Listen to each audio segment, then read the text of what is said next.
Hello नमस्कार साथियों, कैसे हैं आप सब। उम्मीद करते हैं आप अच्छे होंगे, शानदार तरीके से, ज़बरदस्त तरीके से अपनी तैयारी कर रहे होंगे। मैं नीरज आप सभी साथियों का TWA परिवार के टीचर्स पॉइंट में आप सभी साथियों का हार्दिक स्वागत करता हूं। तो साथी जल्दी से सभी लोग लाइव जुड़ जाओ। जैसा कि आपको पता है कि हम लोग बीएड एंट्रेंस के लिए बहुत ही बेहतरीन तरीके से प्रत्येक दिन शाम को 3 बजे यह क्लास ले रहे हैं। आज हम ज्योग्राफी के खंड पर आपको चर्चा करेंगे। कल हम लोगों ने संविधान के खंड पर कुछ विस्तृत टॉपिक्स को लेकर के चर्चा किया था और संविधान के टॉपिक को बहुत अच्छे तरीके से पढ़ने का प्रयास किया था। आज हम आपको बता रहे हैं ज्योग्राफी के अंतर्गत हम लोग 3 टॉपिक पर क्वेश्चन करने की कोशिश करेंगे, समझने की कोशिश करेंगे, जो हमारे आपके एग्जाम के लिए बहुत आवश्यक हो सकते होंगे। तो हम लोग भारत के परिचय पर चर्चा करेंगे, भारत के बारे में बात करेंगे, यहाँ से सवाल बहुत बनते हैं।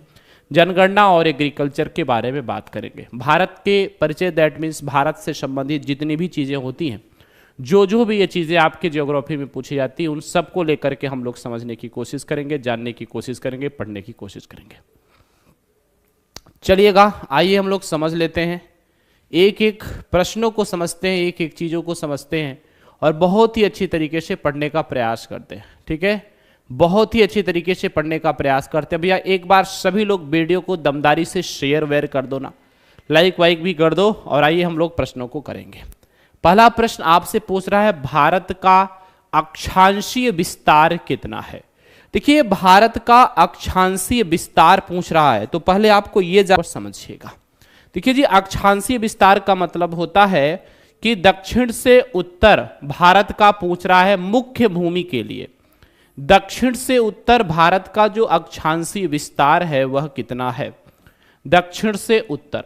तो आपको पता है हमारे भारत का जो अक्षांशीय विस्तार है वह 8.4 उत्तरी अक्षांश से लेकर के 37.6 उत्तरी अक्षांश तक है। लगभग 8 उत्तरी अक्षांश से लेकर 37.6। तो यहाँ 8.4 उत्तरी अक्षांश होना चाहिए। अब देखो यहाँ पर आप लोग यहाँ पर 4 मिनट कर दो।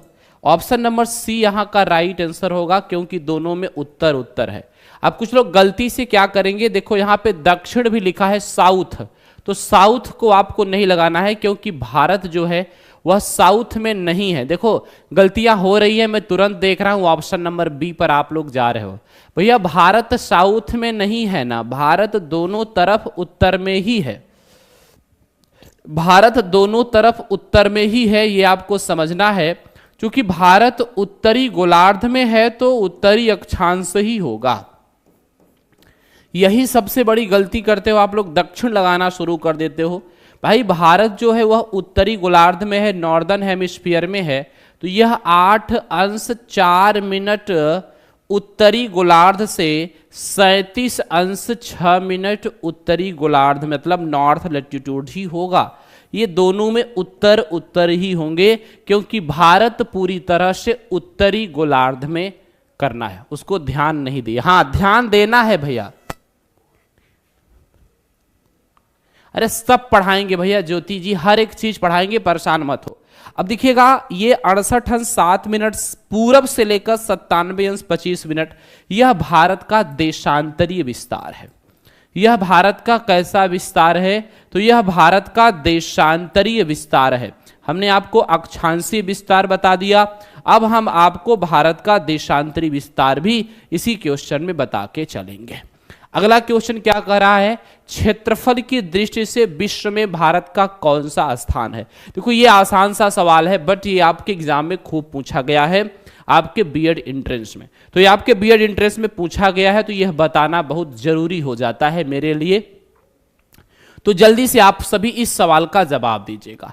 क्षेत्रफल के आधार पर, आपको पता है क्षेत्रफल के आधार पर भारत विश्व का 7वां सबसे बड़ा देश है। भारत से 6 बड़े देश हैं क्षेत्रफल में। और अगर टोटल प्रतिशत के योगदान की, क्योंकि हम भारत के इंट्रोडक्शन का पूरा क्वेश्चन लेकर आए हैं, तो भैया विश्व क्षेत्रफल में भारत का जो योगदान है वह 2.4% है। विश्व क्षेत्रफल में भारत का योगदान, विश्व क्षेत्रफल में भारत का योगदान कितना है, अगर ये भी पूछ लेता है तो भारत का जो योगदान है वह 2.4% है और इस हिसाब से भारत जो है पूरे दुनिया का 7वां सबसे बड़ा देश है। भारत पूरे दुनिया का 7वां सबसे बड़ा देश है, तो यह भी आप लोग समझने की कोशिश कर सकते हो। ठीक है, तो ये एक चीज आप लोगों को चलना है। सर विस्तार का मतलब क्या होता है भैया? अंजलि मौर्य जी, विस्तार का मतलब क्या होता है? ये भारत का विश्व में, अच्छा अगर यहीं से पता करूं कि सर ये बताइएगा भारत का क्षेत्रफल कितना है, अब ये कौन सा विस्तार है? ये सब विस्तार ही तो है। आप लोग ऐसा ऐसा कमेंट्स करते हो। भारत का क्षेत्रफल कितना है जी? भारत का क्षेत्रफल है 32,87,263 वर्ग किलोमीटर। भारत का जो क्षेत्रफल है वह कितना है? भारत का क्षेत्रफल है 32,87,263 वर्ग किलोमीटर स्क्वायर। तो ये याद रखिएगा, इस क्षेत्रफल के साथ भारत पूरे दुनिया में 7वें स्थान पर आता है, 32,87,263। आपके यूपी बीएड में कई बार कई सेट में यह पूछा गया है कि भारत का क्षेत्रफल कितना है। तो रूस, कनाडा, अमेरिका, चीन, ब्राजील, ऑस्ट्रेलिया के बाद भारत जो है, एकदम सही बात है भैया, 7वें नंबर पर आता है। ठीक, अच्छा सवाल था, आराम से आपने समझने की कोशिश किया है, इसीलिए बहुत आराम से लेकर के चल रहा हूं। देखो ये तो सबको पता है, ये तो सबको पता है भारत का कुल क्षेत्रफल विश्व के कितने परसेंट क्षेत्रफल के बराबर है? 2.4% के बराबर है, यानी 2.42% के बराबर है। 2.42% के बराबर है। ये तो अभी अभी बताया हूं पिछले वाले क्वेश्चन में, तो आप यहां से इसको कर लोगे। पिछले वाले क्वेश्चन में बताया हूं, आप यहां से इसको कर लोगे। अच्छे से पढ़ना है, देखो कुछ छोड़ना नहीं है, सारी चीजों को बहुत विस्तार से समझना है। अब यही चीज अगर आपको डिटेल में लिख करके सब्जेक्टिव पढ़ाया जाता तो ये बातें बताई जाती, वही हम अलग अलग क्वेश्चंस के साथ बता रहे हैं, तो आप कैसे भी करके समझना है, बस आपको समझते जाना है। अब देखिए भारत के लिए अगला सवाल आ गया, सर भारत की उत्तर से दक्षिण की वास्तविक लंबाई कितनी है? यानी जो भारत है, यह पूछ रहा है कि भारत का सबसे उत्तर में क्या है, जरा बताइएगा। भारत का सबसे उत्तर में है लद्दाख, सबको पता है नॉर्थ में लद्दाख है। और भारत का सबसे दक्षिण में क्या है? तमिलनाडु, कन्याकुमारी। तो ये पूछ रहा है यहां से यहां तक की लंबाई कितनी है। ये भारत के सबसे साउथ में है, तो यहां से यहां तक की लंबाई कितनी है आप बताइएगा सभी भाई, कितनी है लंबाई? यहां से यहां तक की लंबाई कितनी है? सीधा कर देते इसको, कितनी लंबाई है? तो आप सबको पता है सर, यह लंबाई है 3,214 किलोमीटर।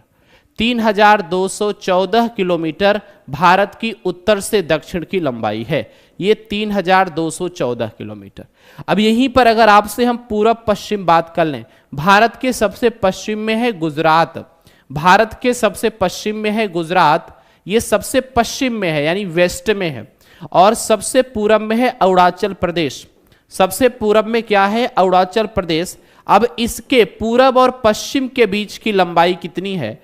तो पूरब और पश्चिम के बीच की लंबाई है 2,933 किलोमीटर, यानी 2,933 किलोमीटर पूरब पश्चिम है। आप समझ गए होंगे। तो भैया आपसे उत्तर और दक्षिण पूछा है, तो 3,214 किलोमीटर बता देना, और 2,933 किलोमीटर यह पूरब से पश्चिम या पश्चिम से पूर्व है। आपसे पूर्व से पश्चिम की लंबाई अगर पूछ ले तो आप क्या बताओगे? 2,933 किलोमीटर है, 2,933 किलोमीटर है। तो दोनों आप लोगों को पता होगा, नॉर्थ से साउथ, साउथ से नॉर्थ, ईस्ट से वेस्ट, वेस्ट से ईस्ट, ये ऐसे होता है। और आप आराम से देखो बता रहे, ताकि ये सब सारे क्वेश्चन कहीं ना कहीं प्रीवियस ईयर में आप लोगों के एग्जाम्स में पूछे गए सवाल है। ठीक है, कहीं ना कहीं प्रीवियस ईयर में आप लोगों के एग्जाम्स में पूछे गए सवाल हैं। तो आप इन सबको अच्छे से कर लेना, आप इन सबको अच्छे से कर लेना, बहुत अच्छे तरीके से, और बहुत अच्छे तरीके से करोगे आपके लिए बेहतर होगा, आपके लिए बहुत बेहतर होगा, बहुत शानदार होगा, और आप बहुत बहुत अच्छे तरीके से कर पाओगे। अगला क्वेश्चन देखिएगा क्या है भैया, 4 नंबर, बहुत अच्छे तरीके से देखो। आ गया, पूर्व से पश्चिम की लंबाई कितनी है? 2,933 किलोमीटर। जो चीज वहां मैं आपको बता के रखा हूं यहां, क्योंकि हम इंट्रोडक्शन पर बात करेंगे ना, हमने पहला ही ये टॉपिक ही लिया है। ठीक है, हमने पहला ही क्या है टॉपिक ही वही लिया है कि हम आज भारत के परिचय के बारे में ज्यादा बता देंगे, क्योंकि आपको पहले अपने देश के बारे में ज्योग्राफिकल चीजें अगर पता हो जाएंगी तब आप अच्छे कर दोगे। ठीक है, तो इसको आप उस हिसाब से समझिएगा। थोड़ा सा अगर आप किसी ग्रुप इत्यादि में होंगे तो शेयर वेयर भी कर देना। आइएगा अगला क्वेश्चन देख लेते हैं। अब आपसे पूछ रहा है कि ये बताइए कर्क रेखा भारत के कितने राज्यों से होकर गुजरती है। यहां से सवाल कर्क रेखा पर भी बनते हैं। सबसे पहले हम देखते हैं कि ये कर्क रेखा है क्या। भैया देखो, ट्रॉपिक ऑफ कैंसर जो है ये आपको पता है 23.5 डिग्री उत्तरी अक्षांश में पाई जाती है। ये 23.5 डिग्री उत्तरी अक्षांश में आपको कर्क रेखा पाई जाती है, और यह कर्क रेखा लगभग भारत के मध्य से होकर गुजरती है। जो ये कर्क रेखा है यह कब गुजरती है भैया, कहां से, तो आप सबको पता है यह लगभग भारत के मध्य से होकर गुजरती है। भारत के मध्य से यह आपकी कर्क रेखा लगभग गुजरती है, भारत के मध्य से गुजरती है, और 8 राज्यों से गुजरती है। कितने राज्यों से, 8 राज्यों के। अब यह हम आपको राज्यों का नाम लिख दे रहे हैं पश्चिम से पूर्व। आप चाहे इसको ऐसा भी आता है कि पश्चिम से पूर्व बताओ या पूर्व से पश्चिम बताओ, तो हम आपको पश्चिम से पूर्व राज्यों को लिख दे रहे हैं। आप देख लीजिएगा कौन कौन से राज्य होते हैं। सबसे पश्चिम में है गुजरात, वहां से कर्क रेखा गुजरती है। गुजरात से भी कर्क रेखा गुजरती है। दूसरा आपका राज्य आएगा राजस्थान, तो राजस्थान से भी कर्क रेखा गुजरती है। तीसरा आपका राज्य आ जाएगा मध्य प्रदेश, मध्य प्रदेश एमपी से भी गुजरती है। चौथा आ जाएगा छत्तीसगढ़, तो छत्तीसगढ़ से भी कर्क रेखा गुजरती है, ये नोट कर लीजिएगा। पांचवा राज्य आ जाएगा आपका झारखंड, तो झारखंड से भी कर्क रेखा गुजरती है। कुल 8 राज्यों से गुजरती है। छठवां राज्य आ जाएगा आपका वेस्ट बंगाल यानी पश्चिम बंगाल WB, तो वहां से भी को गुजरती है। सातवां राज्य आपका त्रिपुरा आ जाएगा, त्रिपुरा से भी गुजरती है। और 8वां राज्य आ जाएगा मिजोरम, तो मिजोरम से भी गुजरती है। आप लोगों ने कभी एक ट्रिक सुना होगा, मित्र पर गमछा झार, तो यह भैया 8 ऐसे राज्य हैं जहां पर कर्क रेखा आपकी गुजरती है।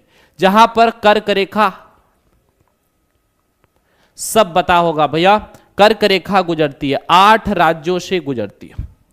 8 राज्यों से कर्क रेखा गुजरती है। गुजरात है, राजस्थान है, मध्य प्रदेश है, छत्तीसगढ़ है, झारखंड है, पश्चिम बंगाल है, त्रिपुरा है, मिजोरम है। गुजरात है, राजस्थान है, मध्य प्रदेश है, छत्तीसगढ़ है, झारखंड है, पश्चिम बंगाल है, त्रिपुरा है और मिजोरम है। यह भारत के 8 राज्यों से होकर गुजरती है। चलिए, अगर बहुत सारे बच्चे कंफ्यूज हैं, देखो जो जीएस का सेगमेंट है ना, यह आपके हर एक के लिए जरूरी है, चाहे आप साइंस बैकग्राउंड से हो, चाहे आप एसएसटी यानी आर्ट्स बैकग्राउंड से हो। ठीक है, ये जीएस वाला पोर्शन तो सबके लिए जरूरी है। चलिएगा, बाकी एक वीडियो हम अभी बहुत जल्द आप लोगों के बीच में डाल देंगे कि भैया इस आर्ट वालों को क्या क्या कौन कौन सा सब्जेक्ट पढ़ना चाहिए, साइंस वालों को कौन पढ़ना चाहिए और कौन सा कॉमन है। कॉमन तो सबके लिए जरूरी है। आपको पता होगा कर्क रेखा को भारत में एक नदी है, माही नदी 2 बार पार करती है। कर्क रेखा को भारत में माही नदी 2 बार पार करती है।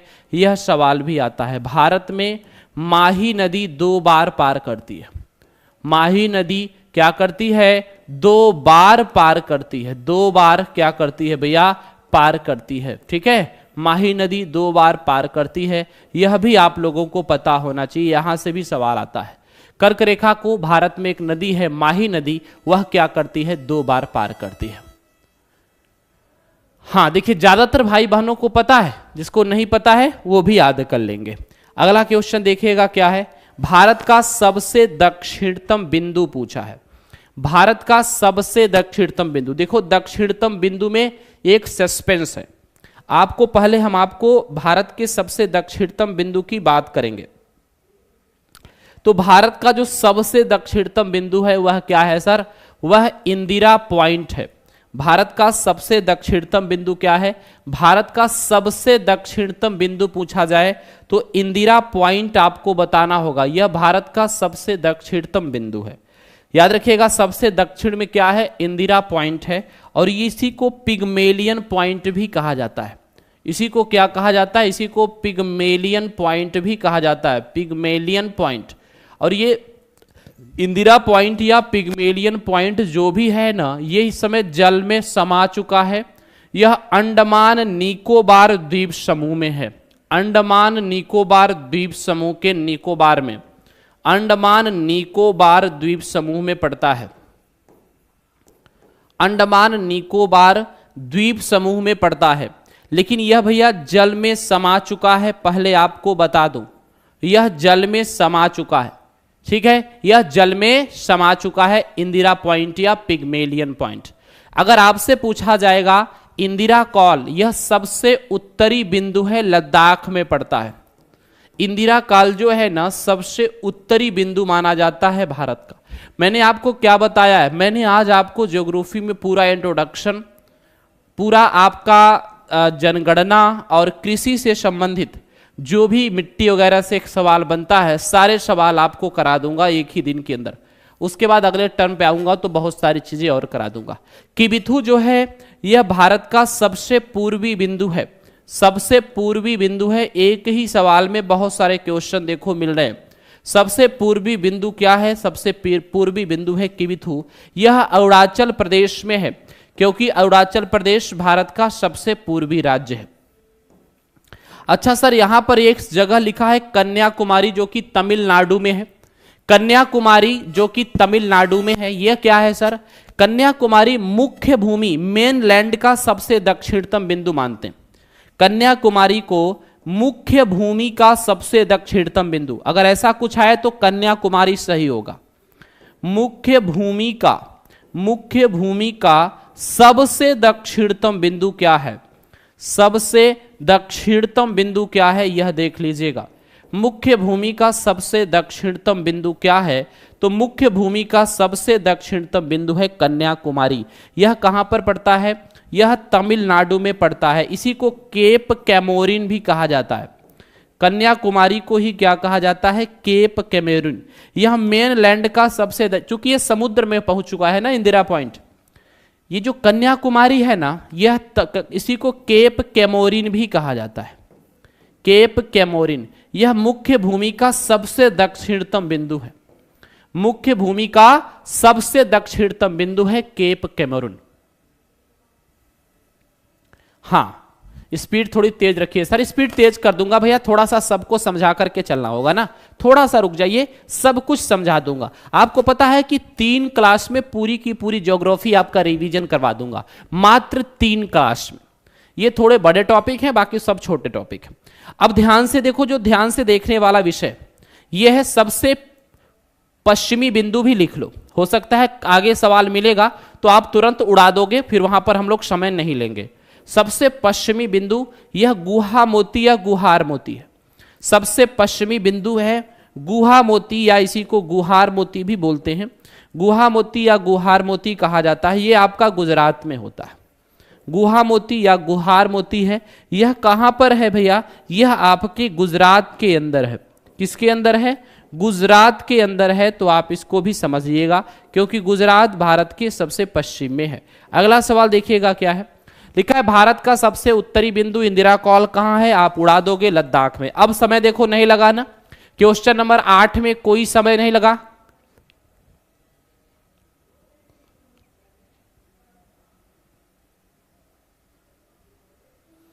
चलिएगा,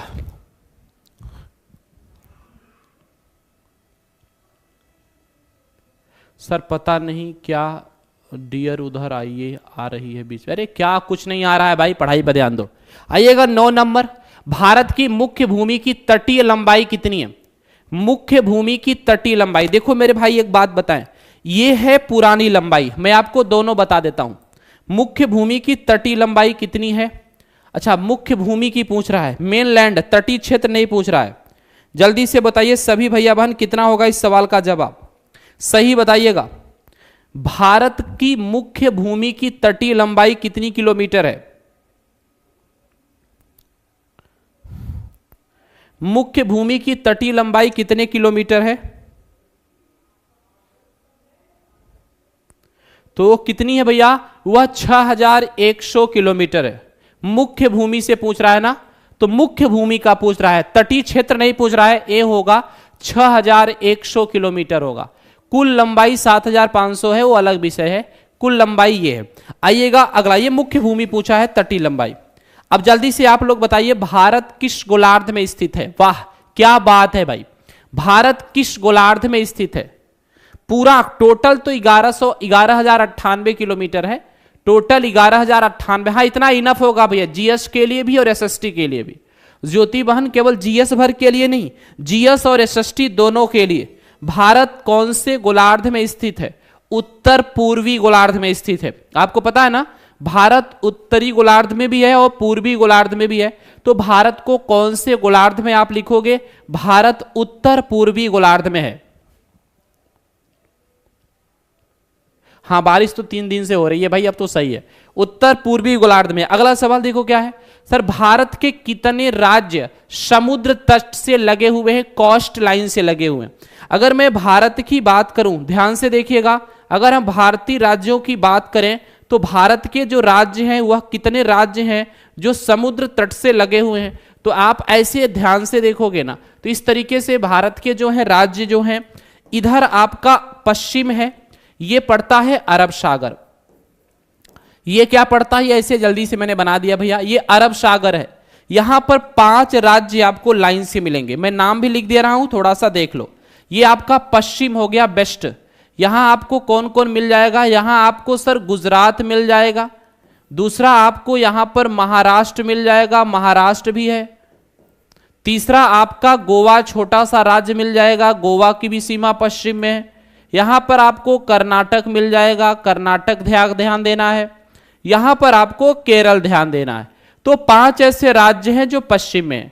अब पूरब में आपका ये होता है अरब सागर, सॉरी ये पूरब में क्या होता है भैया? पूरब में होता है बंगाल की खाड़ी। तो पूरब में है बंगाल की खाड़ी। तो बंगाल की खाड़ी से कितने राज्य लगते हैं? 4 राज्य। कौन कौन से राज्य लगते हैं सर? सर यहां पर आपको पश्चिम बंगाल लगता है, थोड़ा सा और आप नीचे आओगे तो उड़ीसा लगेगा, क्रम से पूरा बता दे रहा हूं। थोड़ा सा और नीचे आओगे तो आंध्र प्रदेश लगेगा, तो आंध्र प्रदेश को देख सकते हो। और आप दक्षिण में चले जाओगे कोरोमंडल तट पर, तो आपको तमिलनाडु लग जाएगा। तो आप देख लेंगे कितने राज्यों की सीमा लग रही है? 9 राज्यों की सीमा लग रही है। याद भी हो गया होगा, याद भी हो गया होगा पश्चिम में कौन कौन और पूरब में। ये ईस्ट वाला पोर्शन है, ये पश्चिम में, ये पूरब में। तो कुल राज्यों की संख्या कितनी है? 9। 9 में से पश्चिम में कौन कौन से लगते हैं? 5 राज्य। पश्चिम में क्या है? अरेबियन सी है, 5 राज्य पश्चिम में है, अरेबियन सी है। पूरब में कितने लगते हैं? 4। पूरब में क्या है? बंगाल की खाड़ी है। पूरब में क्या है? बंगाल की खाड़ी है। याद हो गया कि नहीं? जल्दी से बताओ, याद हो गया कि नहीं? याद हो गया कि नहीं? गुजरात, सबसे लंबी तटरेखा किसकी है? गुजरात की है। सबसे लंबी तटरेखा किसकी है? गुजरात की। उसके बाद तमिलनाडु की। सबसे लंबी तटरेखा पूछा जाए तो सबसे लंबी तटरेखा है गुजरात की। ठीक है, सबसे लंबी तटरेखा किसकी है? गुजरात की है। ये सवाल खूब बनते हैं, आपको लग रहा होगा कि जो मैं पढ़ा रहा हूं आपकी बहुत अहम जानकारी के लिए पढ़ा रहा हूं। सबसे छोटी तटरेखा कौन सी है भैया? सबसे छोटी तटरेखा, अगर हम सबसे छोटी,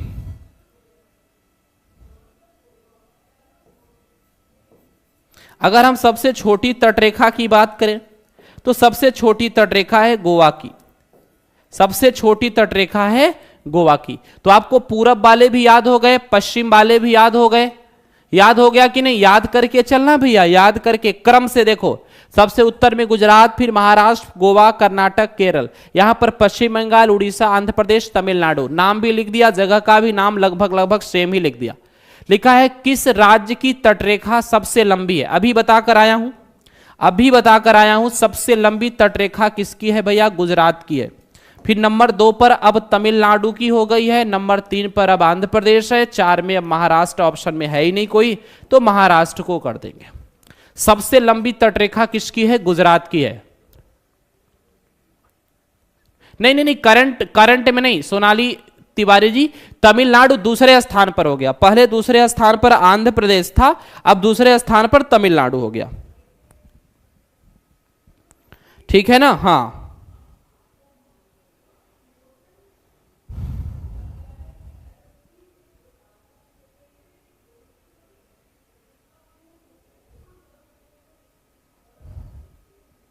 पहले स्थान पर आंध्र प्रदेश था, अब दूसरे स्थान पर तमिलनाडु।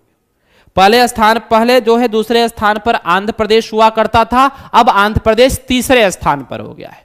ठीक, ये याद रखिएगा बस, बाकी और कुछ नहीं, थोड़ा सा बस, इसीलिए मैंने तमिलनाडु को दूसरे स्थान पर रख दिया। लिखा है भारत की कुल स्थलीय सीमा की लंबाई कितनी है। स्थलीय सीमा मतलब समझ रहे हो ना, हम राज्यों से कितना स्थल में लगते हैं, तो भैया 15,200 किलोमीटर लगभग स्थलीय सीमा है हमारी, और हम 7 राज्यों को स्थल में, सॉरी 7 देशों को, 7 देशों को स्थल में स्पर्श करते हैं। 7 देशों को क्या करते हैं, स्पर्श करते हैं स्थल में। वे 7 देश कौन कौन से हैं, तो अगर हम 7 देशों को आपको बता पाए तो सबसे छोटे से ही चल रहे हैं। सबसे छोटी सीमा हमारी अफगानिस्तान के साथ है, और अफगानिस्तान के साथ मात्र हम 106 किलोमीटर की सीमा साझा करते हैं। हम आपको किलोमीटर भी लिख करके बता दे रहे हैं, सब कुछ बता दे रहे हैं भैया। 106 किलोमीटर की सीमा हम अफगानिस्तान के साथ साझा करते हैं। अफगानिस्तान के बाद दूसरे नंबर पर सबसे छोटा है भूटान, जिसके साथ हम लगभग 699 किलोमीटर की सीमा साझा करते हैं। तीसरे नंबर पर सबसे छोटा है म्यांमार, जो उसकी सीमा हम साझा करते हैं, वह लगभग सीमा हम 1643 किलोमीटर की सीमा साझा करते हैं। चौथे नंबर पर अपना नेपाल है, पड़ोसी है, सब पड़ोसी ही है। चौथे नंबर पर नेपाल है, नेपाल के साथ हम 1751 किलोमीटर की सीमा साझा करते हैं। पांचवें नंबर पर पाकिस्तान है भैया, क्रम से लिख रहा हूं ना, कम से ज्यादा की ओर चल रहा हूं। पाकिस्तान के साथ हम जो है 3323 किलोमीटर की सीमा साझा करते हैं। उसके बाद आपका अगला आ जाता है 6वें नंबर पर चाइना। चाइना आ जाता है, जो कि दूसरी सबसे लंबी सीमा रेखा है, 3488 किलोमीटर की सीमा हम चाइना से करते हैं। और 7वें नंबर पर आ जाता है बांग्लादेश। बांग्लादेश के साथ हम सबसे लंबी सीमा साझा करते हैं, जो 4096 किलोमीटर की है। अभी हम राज्यों को भी बता देंगे, बस ध्यान से आप देखते रहिएगा, पढ़ते रहिएगा, आपको बहुत अच्छा कंटेंट मिलेगा। बस विश्वास से आपको जुड़े रहना है बस। चलिएगा, ये आप देख लिया। चलिएगा, बहुत सही। आपने क्या देखा, सबसे छोटी सीमा रेखा हमारी किसके साथ है, अफगानिस्तान के साथ है। सबसे छोटी और सबसे बड़ी किसके साथ है, बांग्लादेश के साथ। और सबसे छोटी मैंने सभी देशों की लंबाई के साथ बता दिया, सभी देशों की लंबाई के साथ बता दिया। सबसे छोटी सीमा रेखा हमारी अफगानिस्तान के साथ मात्र 106 किलोमीटर की है, और सबसे बड़ी सीमा रेखा बांग्लादेश के साथ लगभग 4096 किलोमीटर की है। अभी क्वेश्चन आएगा तो हम राज्यों को भी आपके बीच में लाने की कोशिश करेंगे, कौन कौन से राज्य की सीमा किस किस देश को लगती है। भैया ये कौन से वर्ग की चल रही है, विकास कुमार जी?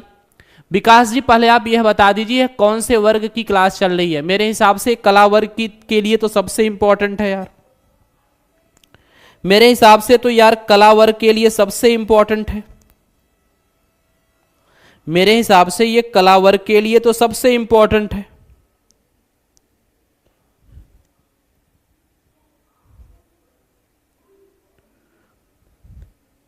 चलिए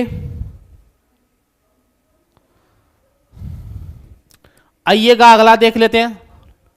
भैया विकास बाबू ये क्या है यार, बताइए किसके लिए पढ़ा रहा हूं। अगला देखो क्या है, लिखा है भारत के कितने राज्य और यूटी पड़ोसी देशों के साथ सीमा साझा करते हैं। अब देखो ये याद कैसे होगा, डायरेक्ट कैसे याद होगा सर, ये डायरेक्ट कैसे याद होगा, ये तो बड़ा मुश्किल काम है। देखो आपको हम याद करा देते हैं, पूरी बात ध्यान से सुन लो, नंबर से याद करा देते हैं। जैसे गुजरात की सीमा जो है वह किसको स्पर्श करती है, पाकिस्तान को स्पर्श करती है। पूरा एकदम अब लिख ही लो, पूरा विस्तार से लिख लो। राजस्थान की सीमा भी पाकिस्तान को स्पर्श करती है, पंजाब की सीमा भी पाकिस्तान को स्पर्श करती है, जम्मू कश्मीर की सीमा पाकिस्तान को स्पर्श करती है। अब तो पूरा बताना ही पड़ेगा ना, नहीं तो गिनती कैसे होगी। और पांचवा है भैया लद्दाख की सीमा भी पाकिस्तान को स्पर्श करती है। ये यहां पर देखो आपको मिल जाएगा, ये आपको क्या मिल गया, ये सब पाकिस्तान की सीमा को स्पर्श करते हैं। 5 हो गए भैया। अब इसमें हम यूटी कितने हैं, यूटी हैं 2, यूनियन टेरिटरी। यूटी मतलब संघ शासित राज्य, तो जम्मू कश्मीर और लद्दाख जो है वह संघ शासित राज्य। अब तो भैया पूरा ही पढ़ना पड़ेगा। अब आपको पता है लद्दाख की ही सीमा को कौन स्पर्श करता है? अकेले अफगानिस्तान भी स्पर्श करता है। अफगानिस्तान भी केवल लद्दाख की ही सीमा को स्पर्श करता है। अब आइए हम अगला लेकर चलते हैं। अब कौन कौन से राज्य हो गए भैया? देखो अब आपको मिल जाएगा लद्दाख, ये तो हो ही गया ऑलरेडी, कोई बात नहीं, इसको तो लिख लिया। अब देखो 6वें नंबर पर क्या आएगा? 6वें नंबर पर आएगा हिमाचल प्रदेश, यह चाइना की सीमा को। 7वें नंबर पर भी आएगा उत्तराखंड, यह भी चाइना की सीमा को स्पर्श करता है, उत्तराखंड आ जाएगा। 8वें नंबर पर आपका सिक्किम आ जाएगा, यह भी चाइना की सीमा को स्पर्श करता है। और आपको 9वां राज्य के रूप में मिल जाएगा अरुणाचल प्रदेश, यह भी चाइना की सीमा को स्पर्श करता है। अरुणाचल प्रदेश भी चाइना की सीमा को स्पर्श करता है। तो ऐसे अगर आप गिनते रहेंगे तो सब आपको हम गिना देंगे, बस पहले आप देखते रहना। बस यह सब चाइना की सीमा को स्पर्श करते हैं। अब अगर हम नेपाल की बात कर लें, नेपाल की सीमा वाले कौन कौन से आएंगे? तो नेपाल की सीमा को उत्तराखंड का नाम ऑलरेडी आपने लिख चुका है, कोई बात नहीं है। उत्तराखंड जो है नेपाल की सीमा को स्पर्श करता है। उसके बाद भैया उत्तर प्रदेश भी नेपाल की सीमा को, उसके बाद बिहार भी नेपाल की सीमा को, उसके बाद पश्चिम बंगाल भी नेपाल की सीमा को, उसके बाद सिक्किम भी नेपाल की सीमा को। तो ये नेपाल वाले भी हो गए, आपने नेपाल वाले भी निपटा दिए। देखो ऐसे नहीं रटा जाता, ऐसे नहीं आपको रटा जाता। अब उसके बाद यहां पर एक छोटा सा देश है भूटान बीच में। भूटान की सीमा को कौन कौन स्पर्श करता है सर? भूटान की सीमा को पश्चिम बंगाल भी स्पर्श करता है, भूटान की सीमा को सिक्किम भी स्पर्श करता है, भूटान की सीमा को असम भी स्पर्श करता है, और भूटान की सीमा को अरुणाचल प्रदेश भी स्पर्श करता है।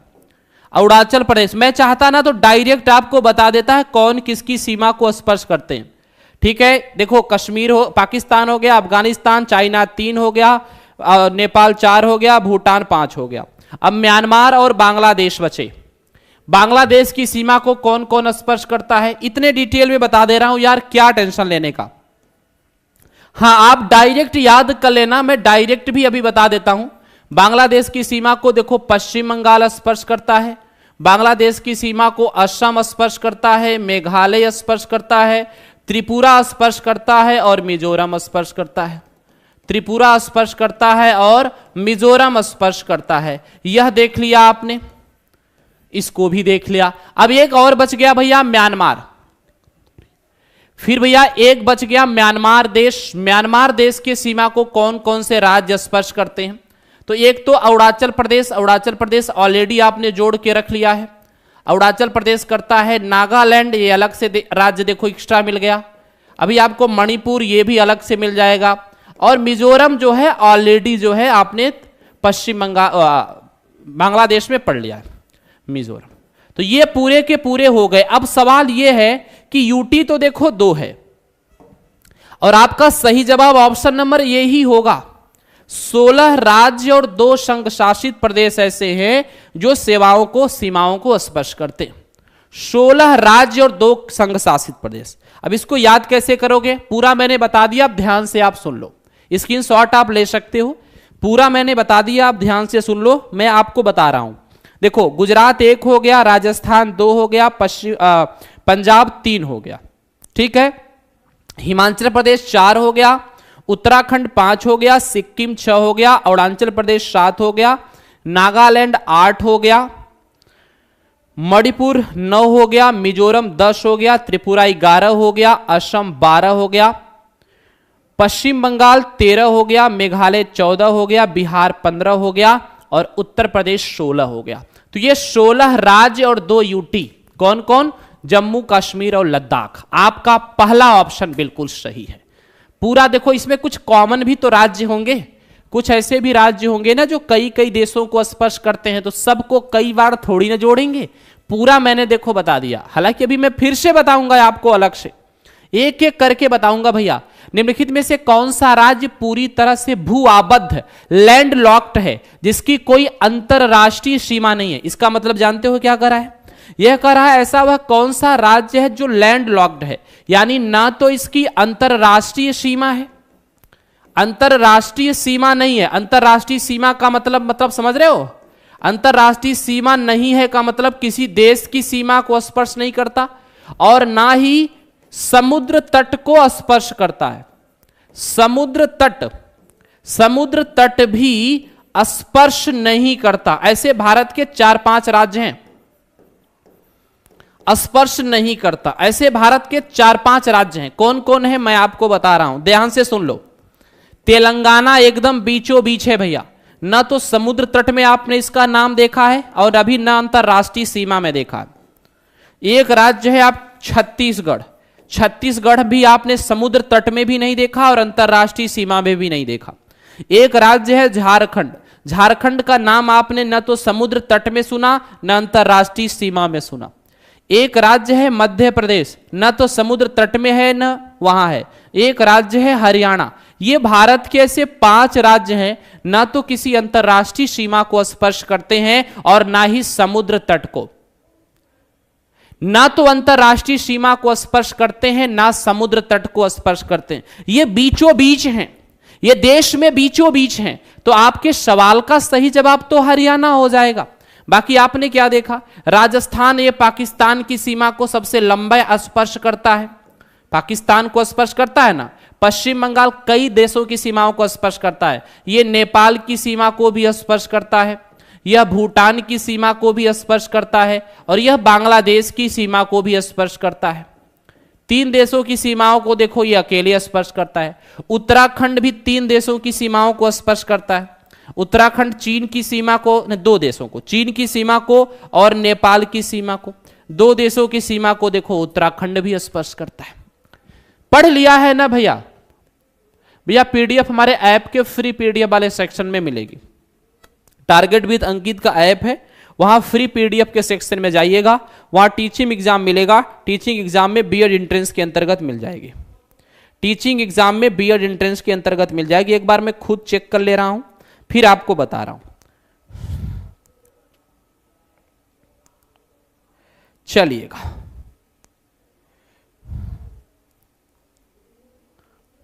हाँ मिल रही है, एकदम मिल रही है, बहुत शानदार। मैंने अभी चेक किया अपने मोबाइल में ही। आप हमारा टारगेट विद अंकित का ऐप इंस्टॉल कर लो, रोज की रोज पीडीएफ मिलेगी। टारगेट विद अंकित आप हमारा ऐप इंस्टॉल कर लो, ये हमारा ऐप है और इस ऐप में जाओगे, रजिस्टर करने के बाद एक फ्री पीडीएफ का सेक्शन मिलेगा। फ्री पीडीएफ का सेक्शन मिलेगा। फ्री पीडीएफ में आप थोड़ा सा आगे बढ़ोगे तो टीचिंग एग्जाम होगा। क्या होगा? Teaching exam. और टीचिंग एग्जाम में जाओगे, थोड़ा सा स्क्रॉल करोगे तो नीचे बीएड एंट्रेंस करके होगा, ठीक है? बीएड एंट्रेंस करके एक होगा, बीएड एंट्रेंस में वहां पर नीचे मिल जाएगी। टीचिंग एग्जाम में आगे थोड़ा सा स्क्रॉल करोगे तो बीएड एंट्रेंस करके एक फाइल मिलेगी और बीएड एंट्रेंस में पूरी की पूरी सारी पीडीएफ, चाहे मैथ आपकी क्या हो, रीजनिंग की हो, हिंदी की हो, ये सब आपको मिल जाएंगी। पहले आपको टारगेट विद अंकित का ऐप इंस्टॉल करना होगा, उसको रजिस्टर करना होगा, फ्री पीडीएफ सेक्शन में जाना होगा, टीचिंग एग्जाम में जाना होगा, फिर वहां के बाद आप बीएड एंट्रेंस के सेक्शन में जाकर ले सकते हैं। ठीक है, आराम से ले सकते हैं, आपको बता रहा हूं। अगर कोई दिक्कत आ रही है तो आप हमारे हेल्पलाइन नंबर 9711449696 पे संपर्क करिएगा, वो आपको गाइड कर देंगे। आइएगा आगे चलते हैं। क्षेत्रफल के आधार पर भारत का सबसे बड़ा राज्य कौन है? आपको पता है पूरे भारत में सबसे बड़ा राज्य है राजस्थान। राजस्थान नंबर 1 पर है, नंबर 2 पर मध्य प्रदेश है, नंबर 3 पर महाराष्ट्र है, नंबर 4 पर उत्तर प्रदेश है, नंबर 5 पर गुजरात है। ये 5 राज्य आप नोट कर लो। नंबर 5 पर गुजरात है। ये क्षेत्रफल के आधार पर भारत के राज्य हैं। नहीं भैया, टेलीग्राम पे नहीं मिलता। ठीक है, ये भारत के 5 राज्य हैं क्षेत्रफल के आधार पर। सबसे छोटा कौन है? गोवा। सबसे छोटा कौन है भैया? सबसे छोटा है गोवा। गोवा है, सिक्किम है, त्रिपुरा है, नागालैंड है, मिजोरम है। सबसे छोटा है गोवा, क्षेत्रफल में सबसे छोटा। एक बार भाई सभी लोग यार वीडियो को दमदारी से शेयर वेयर भी कर दो, अच्छे तरीके से करना, अच्छा कंटेंट दे रहा हूं, थोड़ा स्पीड बढ़ा रहा हूं। भारत का सबसे छोटा राज्य कौन है? क्षेत्रफल में गोवा है, जनसंख्या में सिक्किम है। जनसंख्या में कौन है भैया? जनसंख्या में सिक्किम है। जनसंख्या में सबसे छोटा कौन है? तो जनसंख्या में सबसे छोटा है सिक्किम। जनसंख्या में सबसे छोटा कौन है? तो जनसंख्या में सबसे छोटा है सिक्किम। ठीक है, हाँ। लेकिन क्षेत्रफल में कौन है? क्षेत्रफल में है गोवा। अगला देखो क्या है, क्षेत्रफल की दृष्टि से भारत का सबसे बड़ा केंद्र शासित प्रदेश वर्तमान में कौन है? आपको दिल्ली है, लद्दाख है, अंडमान निकोबार द्वीप समूह है, या बच्चे जम्मू कश्मीर है? आपको बताना होगा। बहुत अच्छा क्वेश्चन है। वर्तमान समय में क्षेत्रफल के आधार पर भारत का सबसे बड़ा संघ शासित प्रदेश कौन है? क्षेत्रफल के आधार पर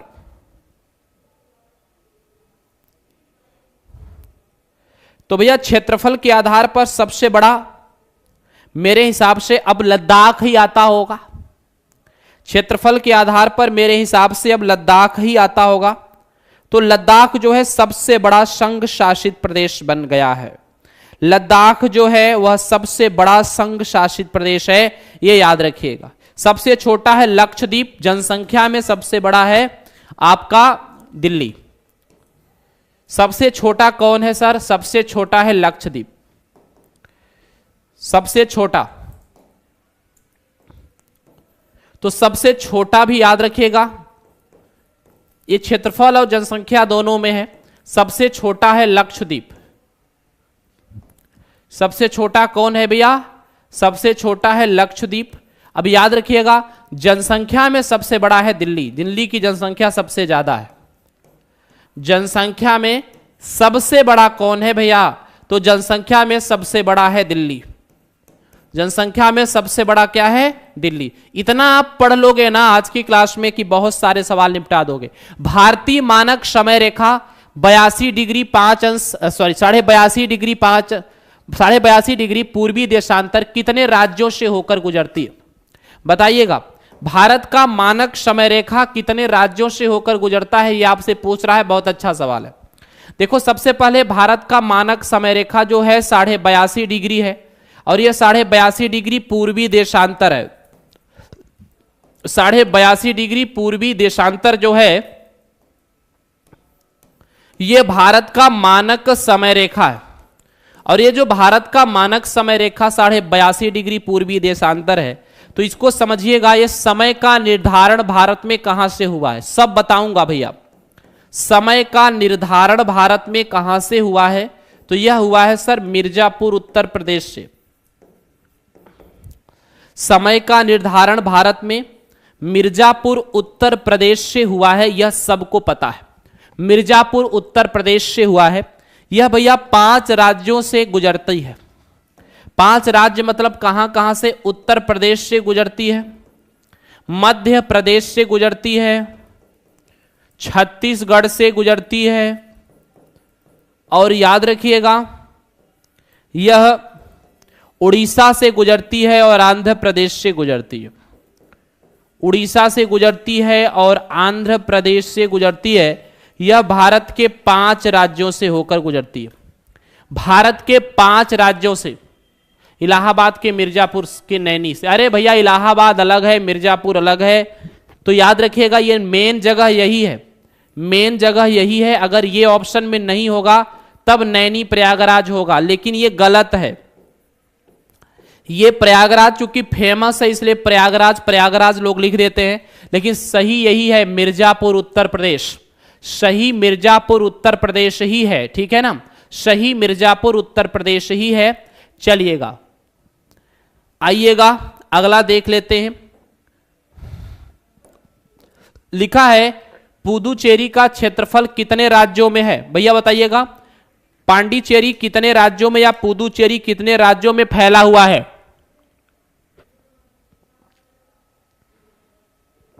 और एक बार शेयर करो यार, बताओ। संख्या ऐसे कम रहेगी तो कैसे काम होगा?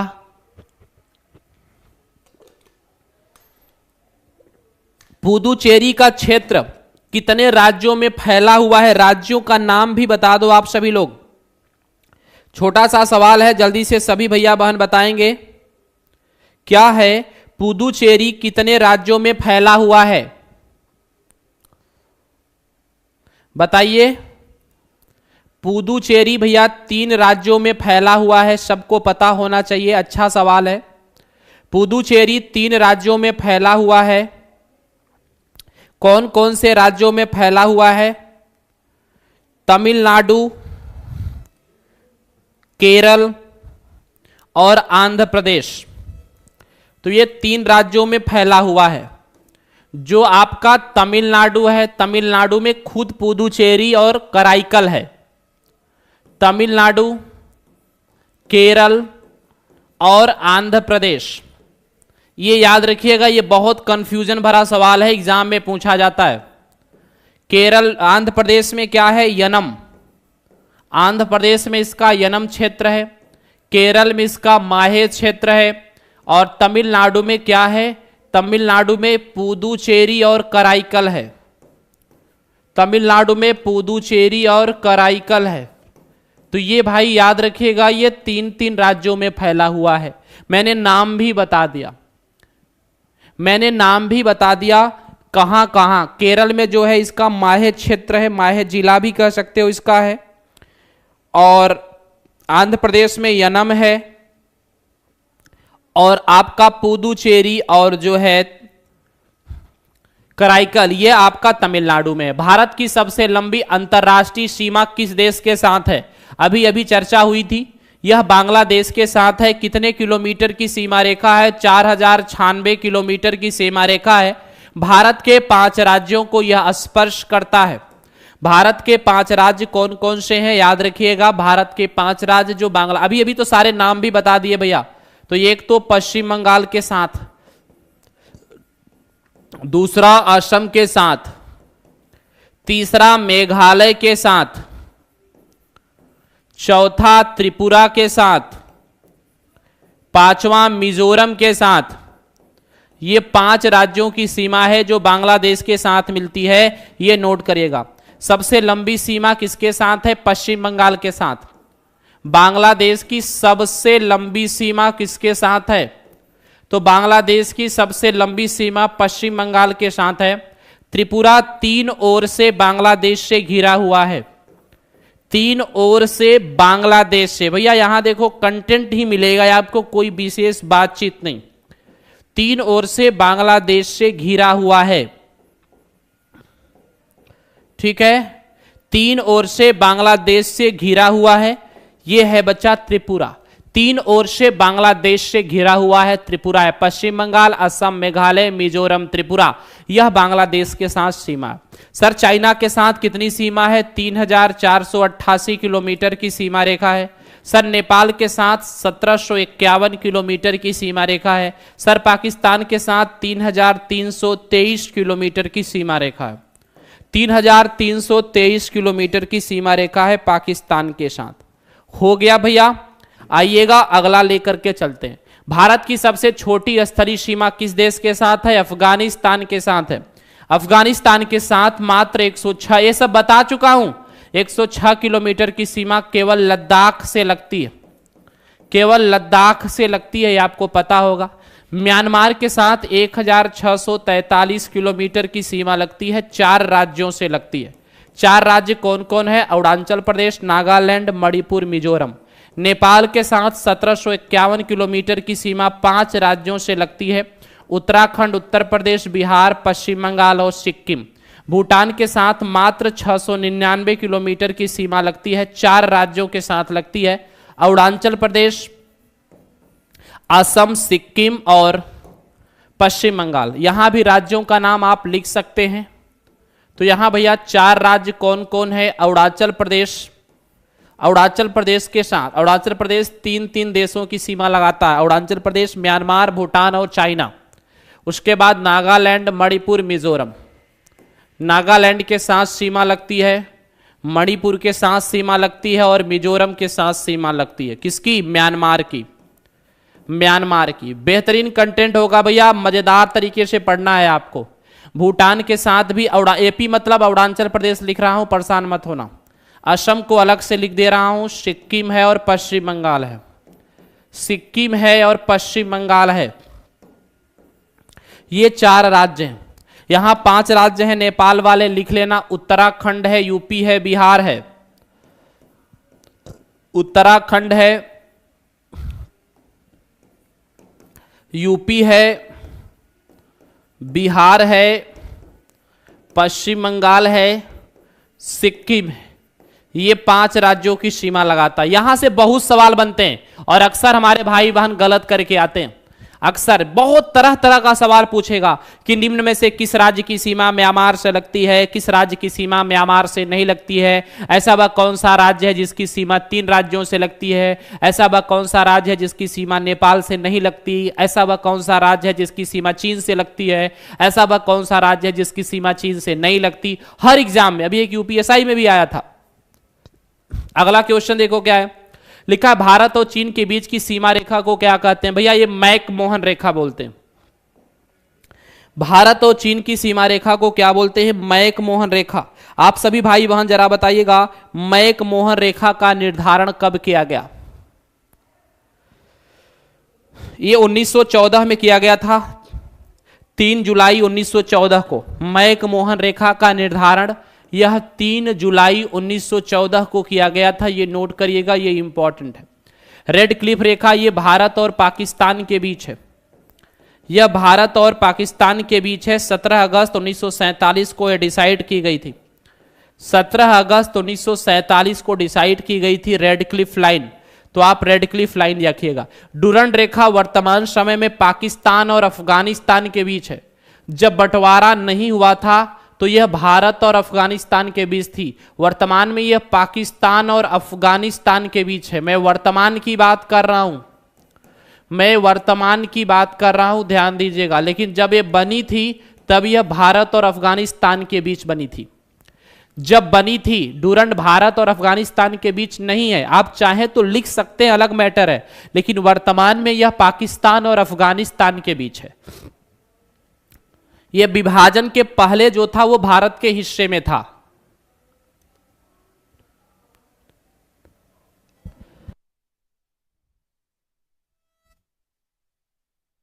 अगला देखिए, अगला सवाल क्या है? भारत और पाकिस्तान के बीच सीमा रेखा का नाम क्या है? भारत और पाकिस्तान के बीच रेड क्लिफ है, ये सब बता दिया।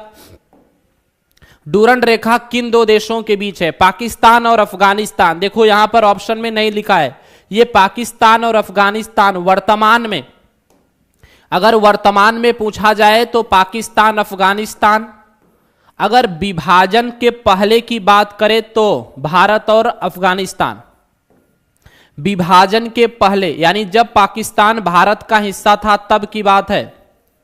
ये विभाजन के पहले, विभाजन के पहले मेरे भैया ये यहीं का पार्ट था। ये नोट करना है, गलतियां बिल्कुल नहीं करना है। विभाजन के पहले अलग मैटर था, अब अलग मैटर है। ये विभाजन के पहले की कहानी। देखो मैंने दोनों लिख दिया। अगला देखो क्या है, बांग्लादेश के साथ भारत के कितने राज्यों की सीमा? नाम भी लिख दिया, कोई टेंशन नहीं, 5 राज्य। नाम भी लिख दिया है, बार बार नहीं लिखूंगा। क्या फिर से लिखना पड़ेगा क्या? 4096 किलोमीटर की सीमा, 5 राज्यों। आपको पता है 5 राज्यों की सीमा कौन कौन से देशों को स्पर्श करती है?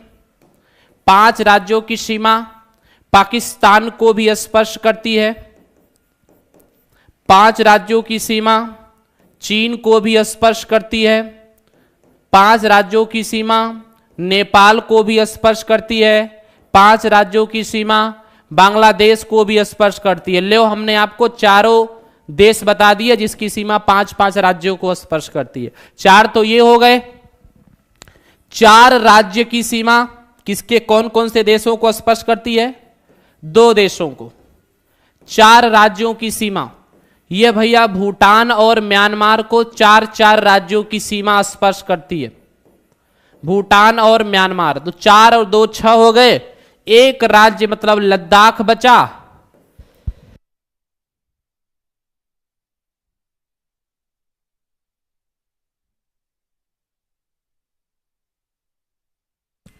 यह अफगानिस्तान की सीमा को स्पर्श करता है। हो गया, सारी कहानी हो गई।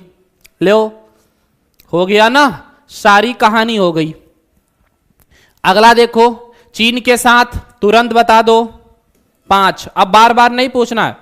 चीन के साथ, नेपाल के साथ, बांग्लादेश के साथ, पाकिस्तान के साथ 5-5 राज्य, म्यांमार और भूटान के साथ 4 राज्य, अफगानिस्तान के साथ 1 राज्य।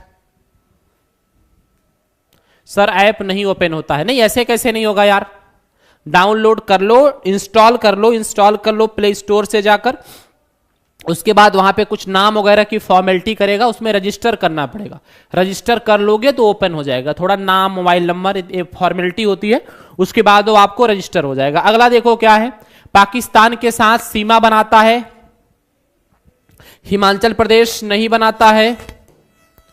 हिमाचल प्रदेश नहीं बनाता है, हरियाणा नहीं बनाता है, Gujarat, Rajasthan, Punjab, Jammu Kashmir, Ladakh. Option number C बिल्कुल राइट आंसर हो जाएगा। पाकिस्तान के साथ 3323 किलोमीटर की सीमा रेखा है। ये भी नाम वाम सब लिख चुका हूं, ये सब नाम वाम लिख चुका हूं भैया। बहुत स्मूथ चलता है हमारा ऐप, बहुत आराम से आप कर सकते हो, बहुत आराम से, बहुत प्यार से कर सकते हो। अगला देखो क्या है, नेपाल के साथ भारत की सीमा की लंबाई कितनी है? नेपाल के साथ 1751 किलोमीटर की सीमा रेखा है। 5 राज्यों की सीमा लगती है नेपाल के साथ। राज्यों का नाम फिर से एक बार बता दे रहा हूं, गलतियां मत करना भैया। उत्तराखंड के साथ हमारी सीमा लगती है, उत्तर प्रदेश के साथ नेपाल की लगती है, बिहार की लगती है नेपाल के साथ, पश्चिम बंगाल की लगती है, वेस्ट बंगाल की, 5वां स्टेट है सिक्किम की भी लगती है। 3488 किलोमीटर की सीमा चाइना के साथ लगती है। 1643 किलोमीटर की सीमा म्यांमार के साथ लगती है। कितनी बार, वही चीज देखो, इतनी बार बता दे रहा हूं ना कि जीवन में कभी नहीं भूलोगे। भूटान के साथ लगती है। चीन के साथ 5 राज्यों की सीमा लगती है, लद्दाख है, हिमाचल प्रदेश, उत्तराखंड, सिक्किम, अरुणाचल प्रदेश। म्यांमार के साथ 4 राज्यों की, अरुणाचल प्रदेश, नागालैंड, मणिपुर, मिजोरम। भूटान के पास 4 राज्यों की सीमा लगती है, अरुणाचल प्रदेश, असम, सिक्किम, पश्चिम बंगाल। मजा आ रहा है कि नहीं? कैसा है कंटेंट, एक बार दिल से सोचकर बताइएगा। वीडियो को शेयर वेयर कर दो, लाइक वाइक भी कर दो, सब्सक्राइब भी कर दो। म्यांमार के साथ कितने राज्यों की सीमा लगती है भैया? अभी बताया 4 राज्यों की सीमा म्यांमार के साथ लगती है। 1643 किलोमीटर की सीमा हमारी म्यांमार के साथ है। 1643 किलोमीटर की। राज्यों का नाम भी लिख सकते हो। अरुणाचल प्रदेश, हालांकि मैं सबसे पहले ही बता चुका हूं। इतनी बार आप रिवीजन कर लोगे ना मेरे भाई कि जीवन में कभी भूलोगे नहीं। अगर मन से एकाग्रचित होकर क्लास में उपस्थित हो तो नागालैंड के साथ सीमा लगती है, मणिपुर के साथ सीमा लगती है और मिजोरम के साथ सीमा लगती है। मणिपुर के साथ लगती है और मिजोरम के साथ लगती है। ये देख लो, अरुणाचल प्रदेश, नागालैंड, मणिपुर, मिजोरम। अगला देखो क्या है, सिक्किम भारत की, सिक्किम राज्य की सीमा किन 3 देशों से लगती है? अब आ गया ना, नेपाल, भूटान, चीन। चीन, नेपाल, बांग्लादेश। बांग्लादेश के साथ सिक्किम की सीमा नहीं लगती है, म्यांमार के साथ नहीं लगती है, बांग्लादेश के साथ नहीं लगती है। 3 देश है, नेपाल के साथ, भूटान के साथ और चीन के साथ लगती है। नेपाल के साथ, भूटान के साथ और चीन के साथ लगती है सिक्किम की सीमा।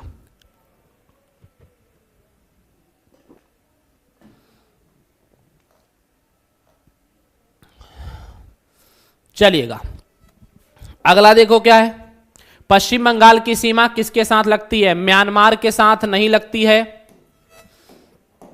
अभी तो पढ़ के आए हो, म्यांमार के साथ पश्चिम बंगाल की सीमा लगती है? नहीं लगती है। चीन के साथ नहीं लगती है, बांग्लादेश के साथ केवल नहीं होगा, नेपाल, भूटान और बांग्लादेश। नेपाल के साथ लगती है, भूटान के साथ लगती है, बांग्लादेश। देख रहे हो ना, ऐसे ऐसे राज्य भी बता दे रहा हूं जिसकी सीमा 3-3 राज्यों से लगती है और 3-3 देशों से। और आपको पता है ऐसे 4 राज्य हैं, सिक्किम है, अरुणाचल प्रदेश है, लद्दाख है और पश्चिम बंगाल है।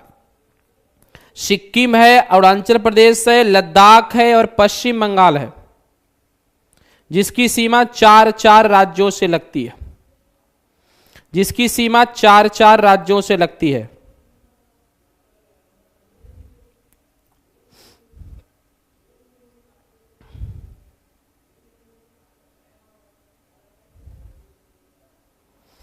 चलिएगा अगला आइए देख लेते हैं।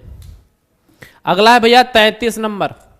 लद्दाख किन 3 देशों के साथ सीमा साझा करता है? पाकिस्तान, अफगानिस्तान और चीन। पाकिस्तान, अफगानिस्तान और चीन के साथ लद्दाख की सीमा है। बोलो है कि नहीं है? पाकिस्तान, अफगानिस्तान और चीन के साथ लद्दाख की सीमा है। भूटान तो वहां कहां पहुंचेगा, नेपाल वहां कहां पहुंचेगा। अगला देखो, भारत का कौन सा राज्य 3 ओर से बांग्लादेश से घिरा हुआ है? त्रिपुरा। देखिए आपको बता दूं, भारत के ऐसे 4 राज्य हैं जो 3-3 देशों की सीमाओं को स्पर्श करते हैं। एक तो लद्दाख है, वह 3 देशों की सीमा को स्पर्श करता है। एक सिक्किम है, वह भी 3 देशों की सीमा को स्पर्श करता है। एक बांग्लादेश है, वह भी 3 देशों की सीमा को स्पर्श करता है। एक आपका अरुणाचल प्रदेश है, वह भी 3 देशों की सीमा को स्पर्श करता है। पता है कि नहीं? अरुणाचल प्रदेश। ये 4 ऐसे राज्य हैं जो 3-3 देशों की सीमाओं को स्पर्श करते हैं। अभी देखो मैं नाम भी लिख दे रहा हूं, एक बार आप याद कर लीजिएगा। ये भैया देखो पाक लिख रहा हूं, पाकिस्तान की सीमा को स्पर्श करता है, अफगानिस्तान की सीमा को स्पर्श करता है और चीन की सीमा को स्पर्श करता है। देख लिए? ये देख लो। सिक्किम जो है यह नेपाल की सीमा को स्पर्श करता है, भूटान की सीमा को स्पर्श करता है और चीन की सीमा को स्पर्श करता है। यहां बांग्लादेश नहीं, यहां पश्चिम बंगाल होना चाहिए, ठीक है। और एक अपना है पश्चिम बंगाल। क्या है भैया? वेस्ट बंगाल। वेस्ट बंगाल किसकी किसकी सीमा को स्पर्श करता है सर? वेस्ट बंगाल नेपाल की सीमा को स्पर्श करता है, भूटान की सीमा को स्पर्श करता है और बांग्लादेश की सीमा को स्पर्श करता है।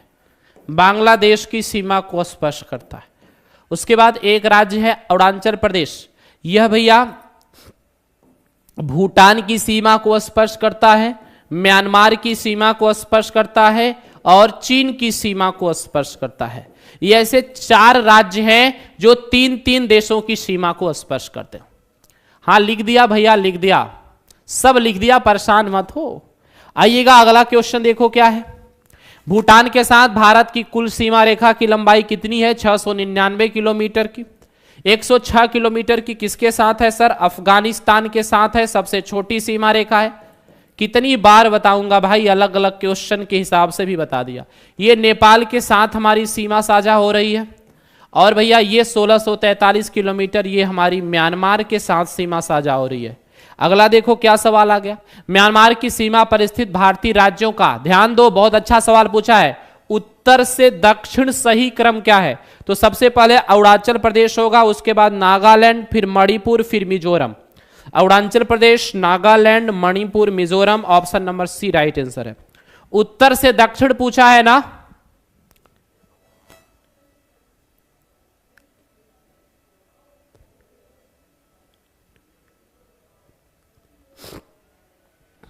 चलिएगा बहुत शानदार। उत्तर से दक्षिण तो सबसे पहले अरुणाचल प्रदेश, फिर नागालैंड, फिर मणिपुर, फिर मिजोरम। अरुणाचल प्रदेश, नागालैंड, मणिपुर, मिजोरम। सर टोटल कितने क्वेश्चन है? भैया क्वेश्चन पे मत जाओ, कंटेंट देख लो बस।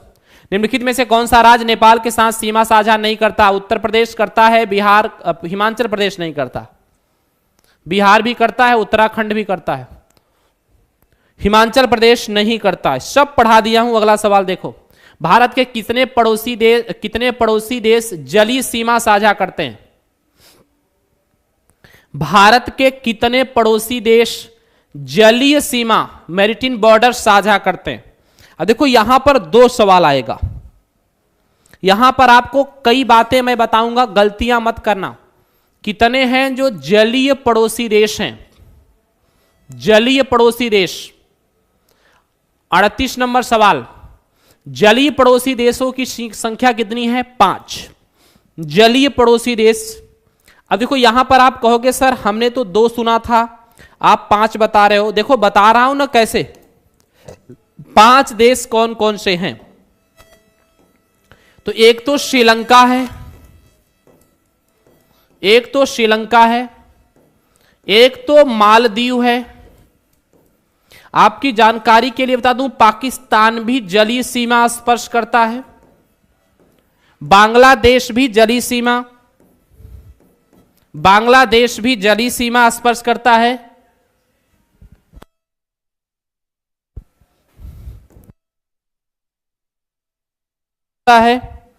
और एक है म्यांमार भी जलीय सीमा स्पर्श करता है।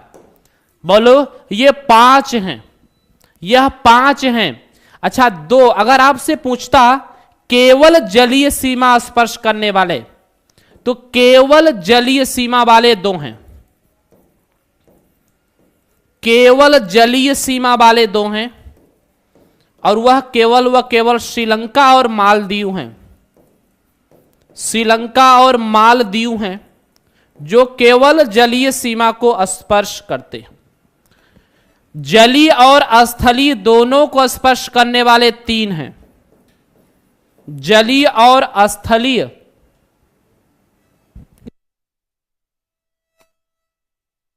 जलीय एवं स्थलीय दोनों को स्पर्श करने वाले 3 हैं। कौन कौन है बाबू? पाकिस्तान, बांग्लादेश और म्यांमार। पाकिस्तान, बांग्लादेश और म्यांमार।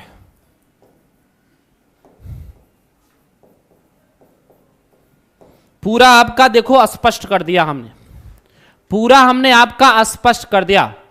सर आप ऐप पे ऑनलाइन पढ़ाते हैं? हाँ भैया पढ़ाता हूँ, अलग अलग बैचेस हैं। बीएड एंट्रेंस का कोई बैच नहीं है, बीएड एंट्रेंस हम लोग फ्री में पढ़ा रहे हैं, उसके लिए पढ़ो। वहाँ यूपी टेट का बैच मिलेगा, सी टेट का बैच मिलेगा, सुपर टेट का मिलेगा, बीपीएससी का मिलेगा, पुलिस का मिलेगा, होमगार्ड का मिलेगा, लेखपाल का मिलेगा, ये सब बैचेस होंगे। आइएगा। अच्छा, सब कुछ क्लियर कर दिया, आगे चलते हैं। लिखा है सर, पाक जलडमरू मध्य भारत को किस देश से अलग करता है? श्रीलंका से। पाक जलडमरू मध्य भारत को किस देश से अलग करता है? श्रीलंका से अलग करता है। मजा आ रहा है पढ़ के? नहीं मजा तो आ ही रहा होगा भैया। पाक जलडमरू मध्य भारत को किस देश से अलग करता है? श्रीलंका से। अगला सवाल, भारत का सबसे पूर्वी राज्य कौन है? भारत का सबसे पूर्वी राज्य है अरुणाचल प्रदेश। अब बताइएगा, भारत के देशों की सीमा, भारत के अंदर की बात, भारत की बाहर की बात, इतना सब कुछ समझ में आ गया है। तो हम लोग आगे चलते हैं और कुछ और बातें करते हैं।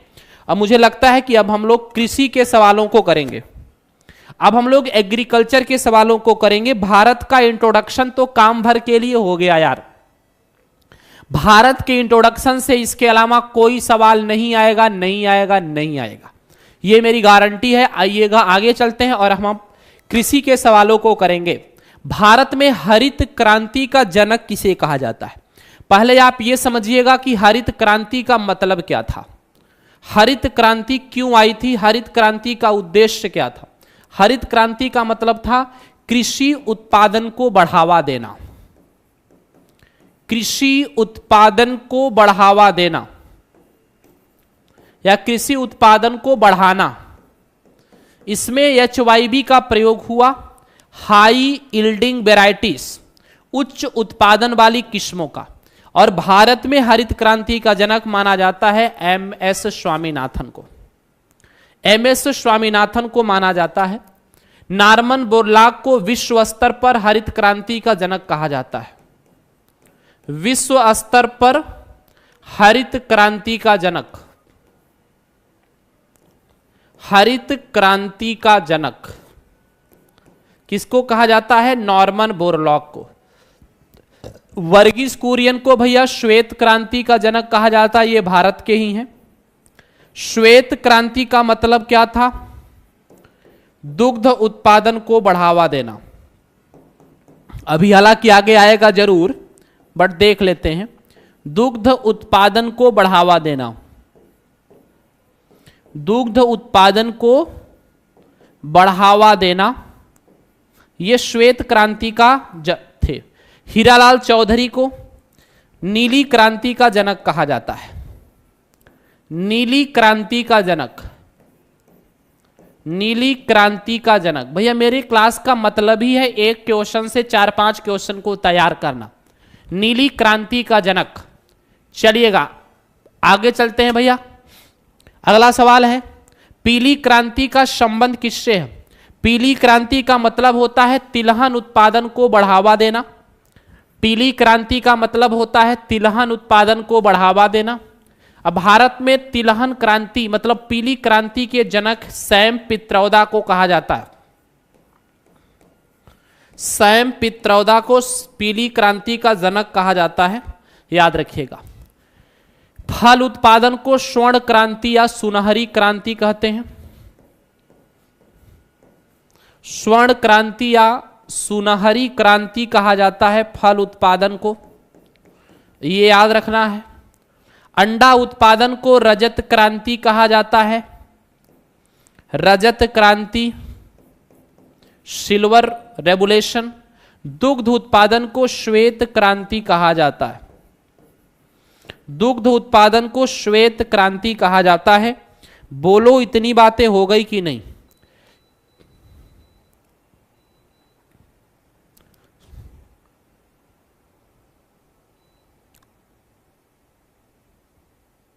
आइएगा आगे चलते हैं।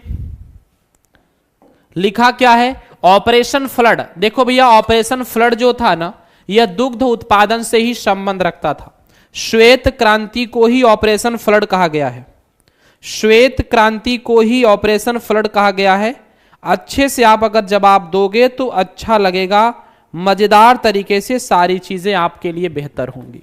45 नंबर, काली क्रांति ब्लैक रेवोल्यूशन का संबंध। काली मिर्च उत्पादन, कोयला उत्पादन, पेट्रोलियम या कच्चा तेल उत्पादन, उर्वरक उत्पादन। देखता हूं कितने भाई बहन बताते हैं। इसका आंसर मैं पहले नहीं बताऊंगा।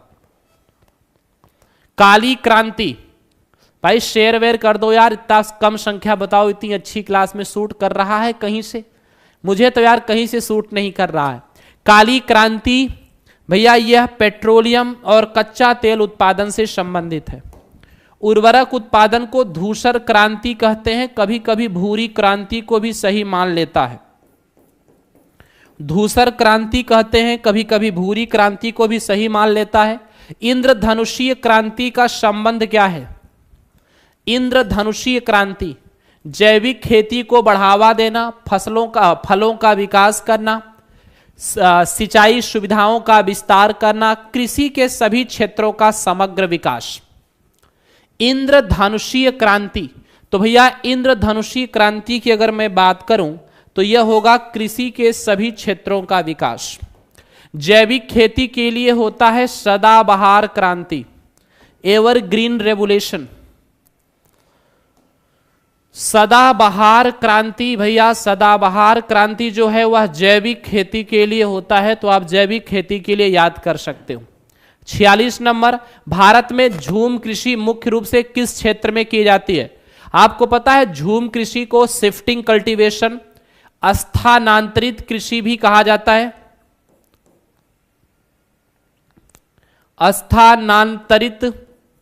स्थानांतरित कृषि भी बोलते हैं इसी को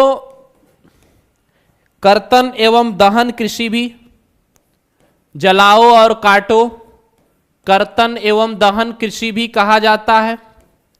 इसी को स्थानांतरित कृषि भी कहा जाता है। और यह भारत में मुख्य रूप से उत्तर पूर्वी भारत में होती है। उत्तर पूर्वी भारत में होती है, आप लोगों ने जरूर पढ़ा होगा। यह मानव सभ्यता की पहली कृषि पद्धति है। यह मानव सभ्यता की पहली कृषि पद्धति है। आइएगा भैया अगला देखते हैं, वृक्षारोपण कृषि की मुख्य विशेषता क्या है? वृक्षारोपण कृषि क्या होती है? प्लांटेशन एग्रीकल्चर, केवल खाद्यान्न उत्पादन करना, बिना उर्वरक के खेती करना, बड़े पैमाने पर ही नकदी फसल उगाना, एक ही क्षेत्र में कई फसलें उगाना। तो भैया वृक्षारोपण का मतलब ही होता है नकदी फसल, नकदी फसल को उगाना, बिना उर्वरक के खेती करना। ये जैविक खेती कहलाती है। बिना उर्वरक की खेती करना जैविक खेती कहलाती है भैया, ऑर्गेनिक। और भारत का पहला जैविक राज्य जैविक खेती करने के कारण सिक्किम को माना गया है। जैविक खेती करने के कारण भारत का पहला जैविक राज्य सिक्किम को माना गया है। अगला देखिए, अर्धशतक लगने वाला है। सतत कृषि से क्या तात्पर्य है? जल्दी से सभी भाई बहन बताएंगे भाई, और एक बार शेयर वेयर भी कर दो यार अच्छे से। सतत कृषि से क्या तात्पर्य है? कितने लोग बताना चाहते हैं? सतत कृषि से क्या तात्पर्य है? और लाइक बटन को भी सभी प्रेस करो फटाफट से, मजेदार तरीके से। सतत कृषि से क्या तात्पर्य है? तो भैया एक बच्चा कह रहा सर एसएसटी क्लास नहीं होगी। अनुपम यादव, भैया ये क्लास हो किसकी रही है फिर? अब बताइए आप, एसएसटी किसको कहते हैं?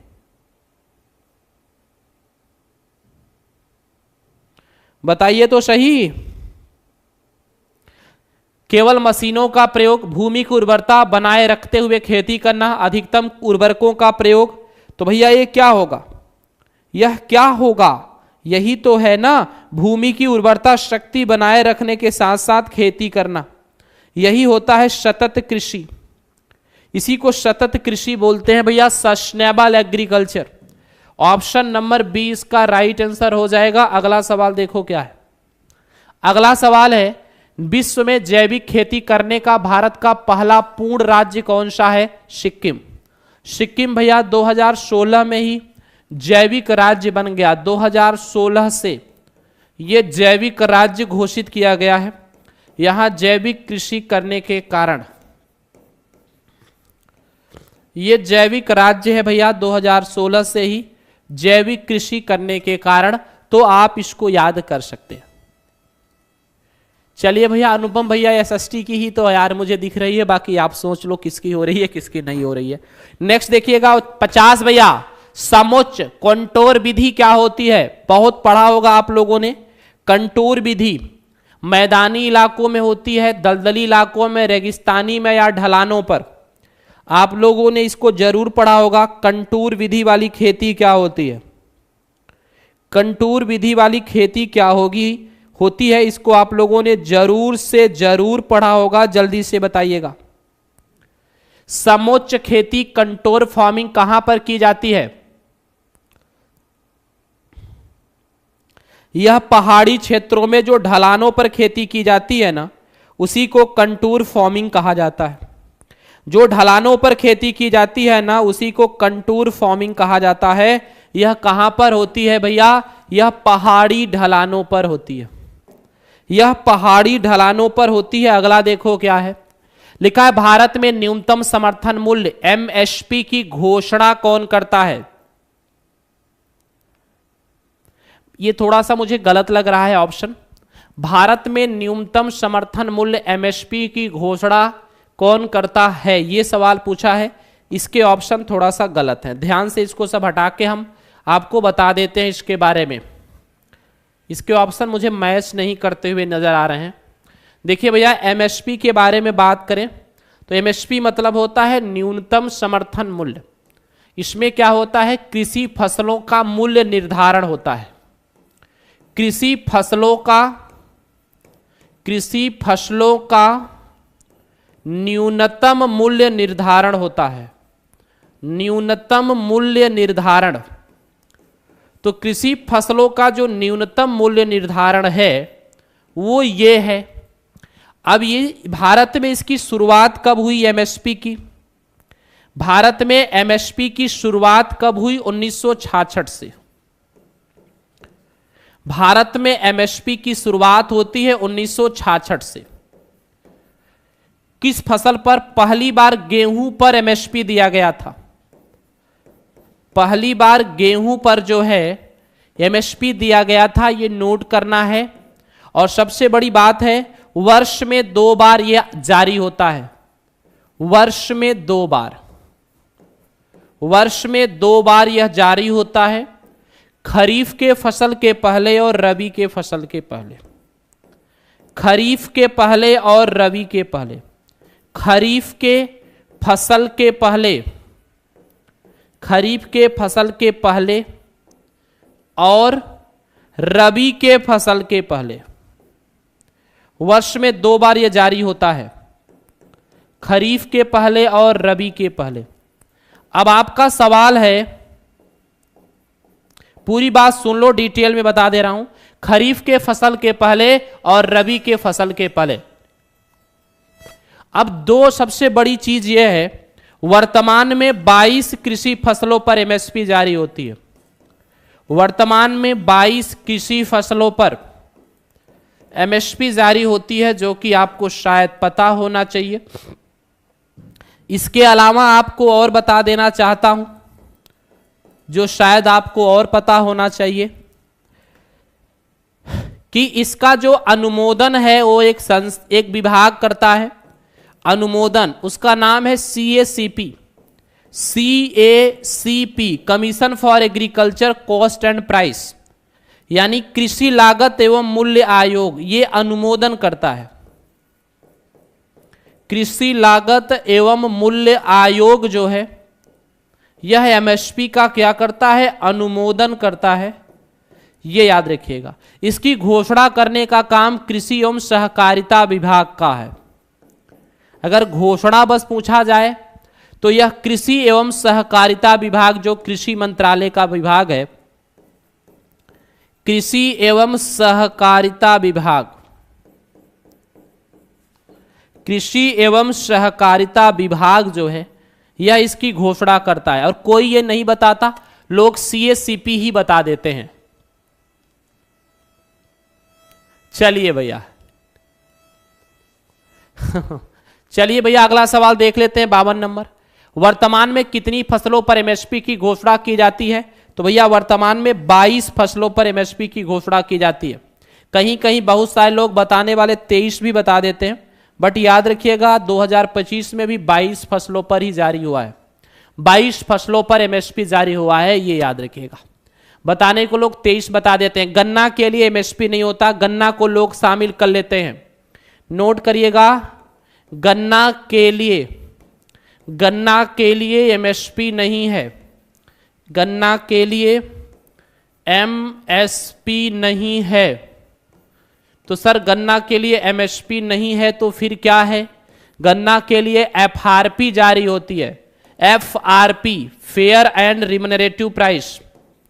गन्ना के लिए एफआरपी जारी होती है, उचित एवं लाभप्रद कीमत।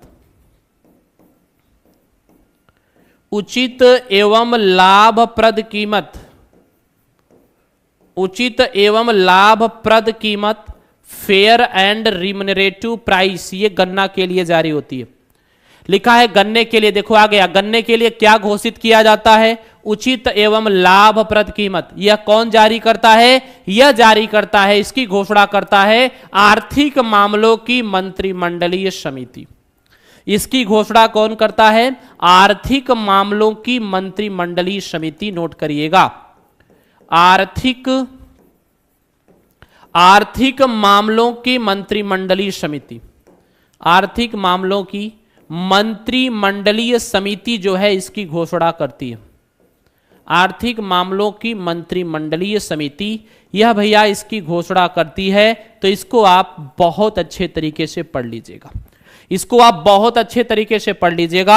आर्थिक मामलों की मंत्रिमंडलीय समिति यह इसकी घोषणा करती है। मजा आ रहा है कि नहीं? आइएगा अगले क्वेश्चन पे चलते हैं। बहुत डिटेल हो जा रहा है, बहुत डिटेल में ही चल रहा हूं।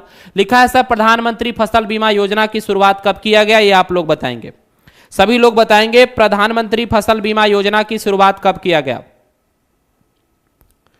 प्रधानमंत्री फसल बीमा योजना की शुरुआत कब किया गया? 18 फरवरी 2016 को किया गया।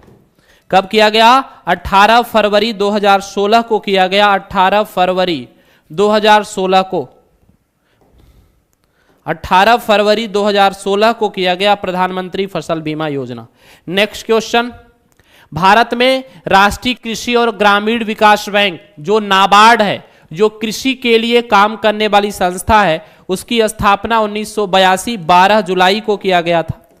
12 जुलाई 1982 को किया गया था। यह कृषि के लिए काम करने वाली संस्था है। इसकी स्थापना शिवरामन समिति के सिफारिश पर किया गया है। शिवरामन समिति के सिफारिश पर, शिवरामन समिति के सिफारिश पर यह नाबार्ड की स्थापना किया गया है। ये नोट कर सकते हैं। शिवरामन समिति के सिफारिश पर। किसकी स्थापना? नाबार्ड की।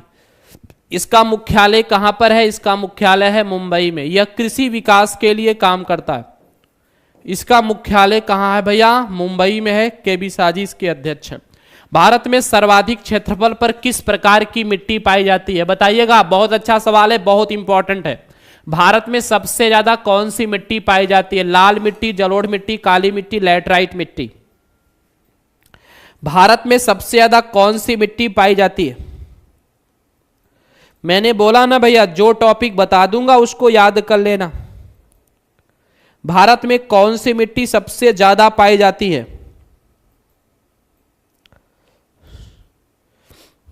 भारत में कौन सी मिट्टी सबसे ज्यादा पाई जाती है?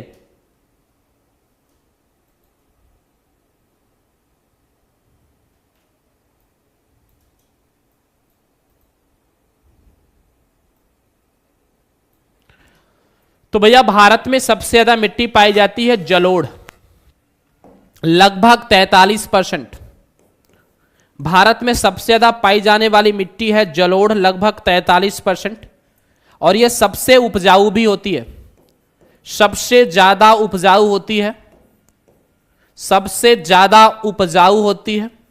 बस इसमें एक कमी है कि इस मिट्टी में नाइट्रोजन की कमी होती है।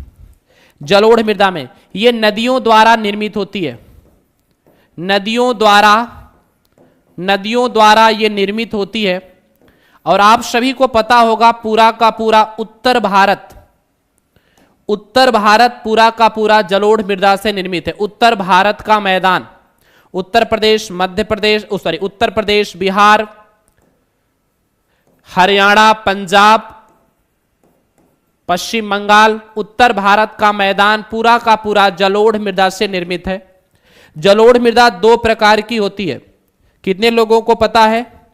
जलोढ़ मृदा दो प्रकार की होती है। कितने लोगों को पता है?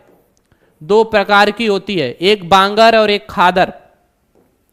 एक खादर होती है जिसको नई जलोढ़ कहा जाता है। नई जलोढ़ का मतलब होता है जहां आज भी नदियों का पानी या नदी का पानी पहुंचता है, नई जलोढ़। एक होती है बांगर, बांगर को बोलते हैं पुरानी जलोढ़। जाकर देखना, यहां से सवाल भर भर के पूछा गया है। पुरानी जलोढ़ का मतलब होता है जहां अब नदी का पानी नहीं पहुंचता है, बहुत पहले नदी उसका निर्माण कर चुकी है और वहां अब नदी का पानी नहीं पहुंचता है, वहां अब नदी का पानी नहीं पहुंचता है। आपको पता है लैटराइट मृदा में काजू की खेती सबसे ज्यादा होती है, खासकर कहवा यानी कॉफी की भी खेती खूब होती है। लैटराइट मृदा वहां निर्मित होती है जहां का तापमान भी ज्यादा होता है, बरसात भी ज्यादा होती है। तापमान भी ज्यादा हो, बरसात भी ज्यादा हो, ये लीचिंग प्रोसेस की वजह से यह बनती है। अगला देखो क्या है, रेगुर मिट्टी के नाम। रेगुर मिट्टी को क्या कहते हैं? काली मिट्टी। काली मिट्टी को काली कपासी मिट्टी भी कहा जाता है क्योंकि इसमें कपास की खेती खूब होती है।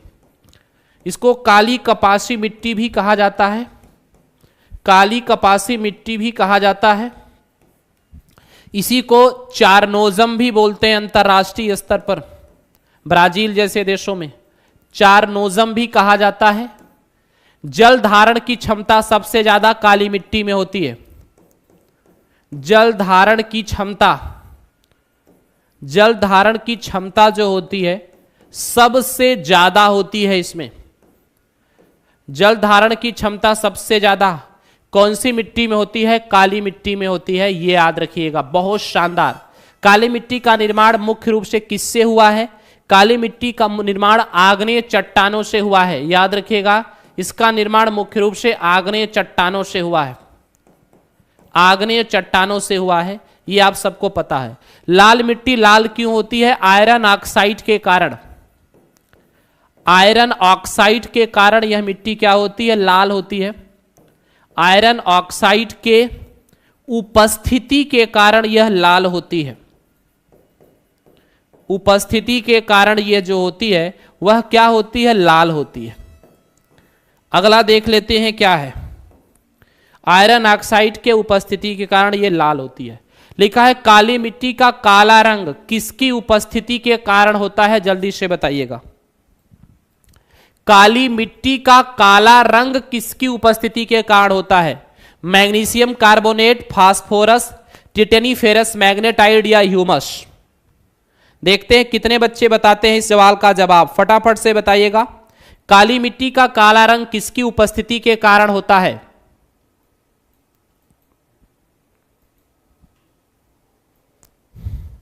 तो भैया यह मुख्य रूप से एक होता है उसमें टिटेनीफेरस मैग्नेटाइट, टिटेनीफेरस मैग्नेटाइट की वजह से काला होता है sir. Very nice class, but अपने से नहीं कह पा रहा हूं, मतलब कोई बात नहीं, कोई बात नहीं, अच्छी बात है, क्लास अच्छी चल रही है, बस आप आराम से पढ़िए भैया।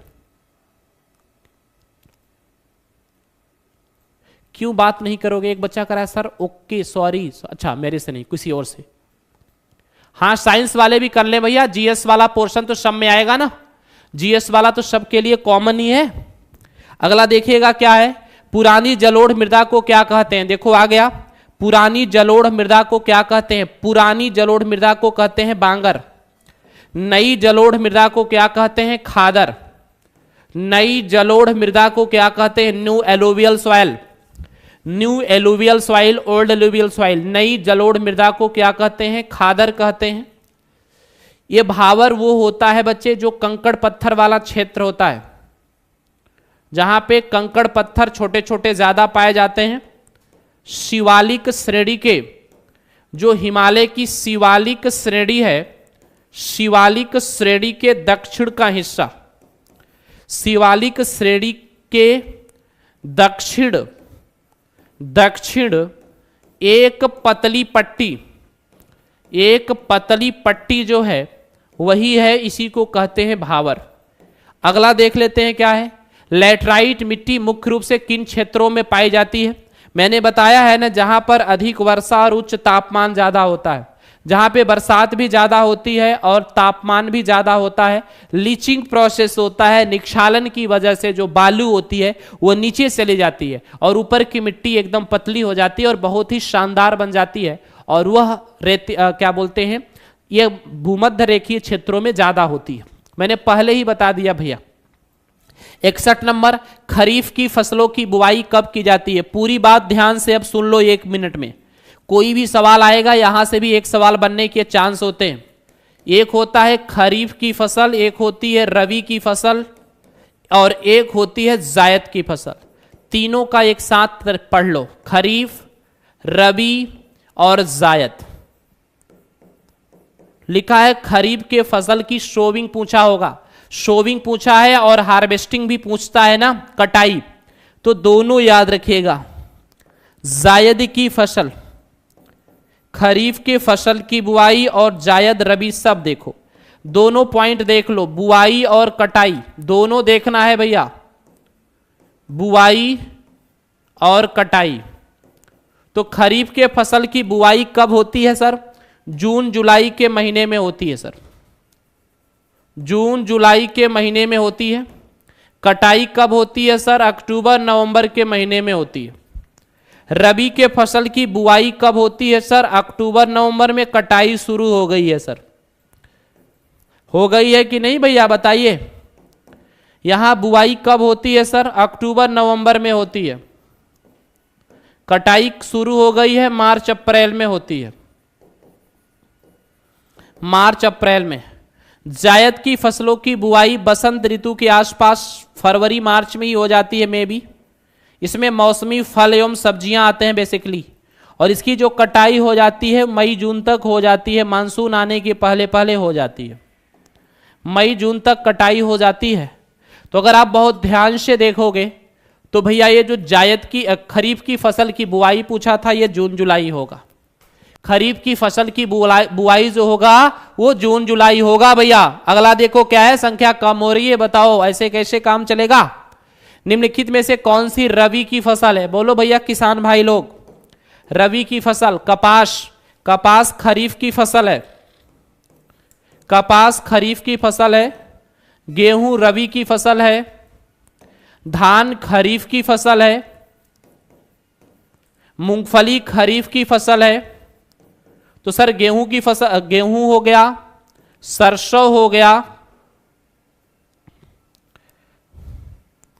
गेहूं हो गया, सरसों हो गया,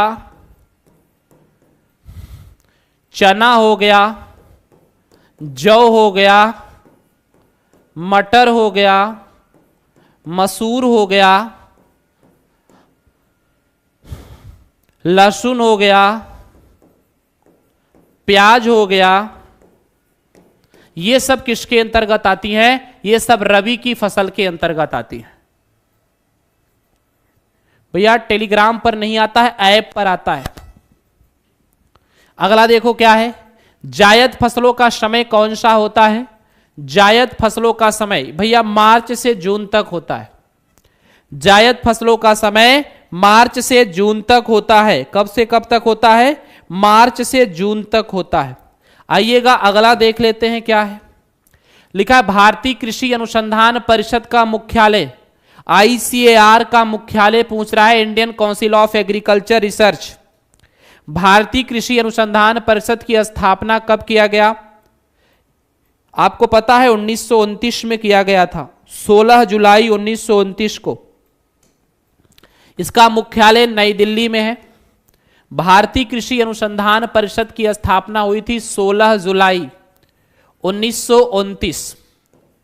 आपको पता है ये एक पत्रिका निकालता है बहुत फेमस, कितने लोगों को पता? Handbook of agriculture. भारतीय कृषि अनुसंधान परिषद एक पत्रिका निकालता है, हैंडबुक ऑफ एग्रीकल्चर। ये भी पूछ लिया जाता है, नोट कर सकते हैं आप इसको। Handbook of agriculture, handbook of agriculture ये निकालता है भैया, एक पत्रिका है हैंडबुक ऑफ एग्रीकल्चर। अगला देखिए क्या है, मृदा स्वास्थ्य कार्ड योजना का नारा क्या है? जो सरकार ने मृदा स्वास्थ्य कार्ड बनाया है, मृदा स्वास्थ्य कार्ड योजना की शुरुआत कब किया गया और उसका नारा क्या है? तो भैया 2015 को शुरू किया गया इसका, सूरतगढ़ राजस्थान से।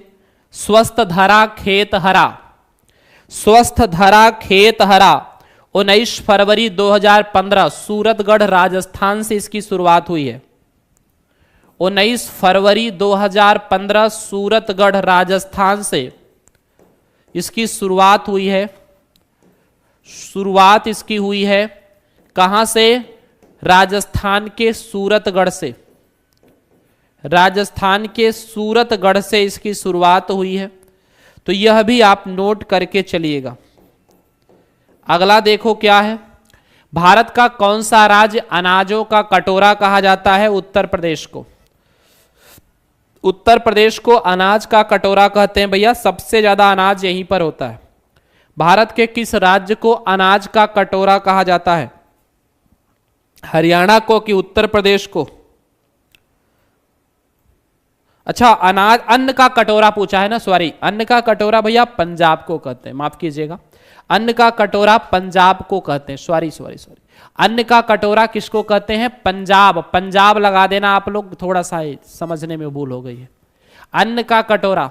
सर्वाधिक खाद्यान्न उत्पादन उत्तर प्रदेश में होता है, और ये इसका उपनाम है, उपनाम है। सर्वाधिक खाद्यान्न उत्पादन उत्तर प्रदेश में होता है। सर्वाधिक खाद्यान्न उत्पादन कहां पर होता है? उत्तर प्रदेश में होता है। इस हिसाब से हमने सोचा, बट वो उपनाम है, तो उपनाम है तो उपनाम के हिसाब से चलना।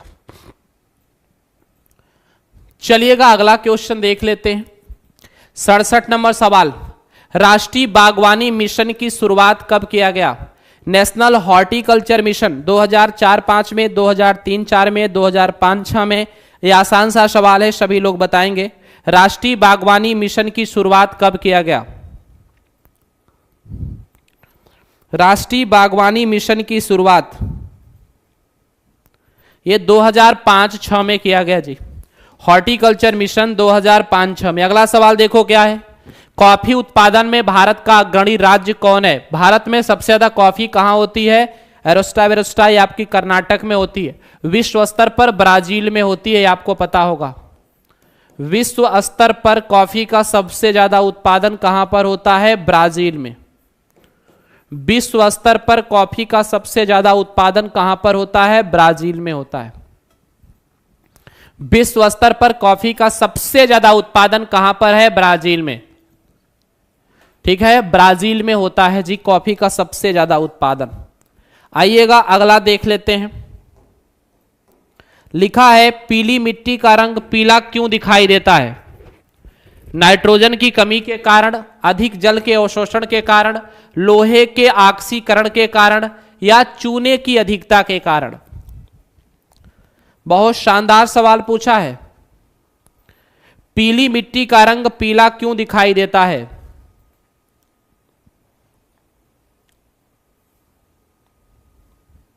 तो यह भैया पीली मिट्टी का रंग पीला क्यों दिखाई देता है, यह आप बताएंगे।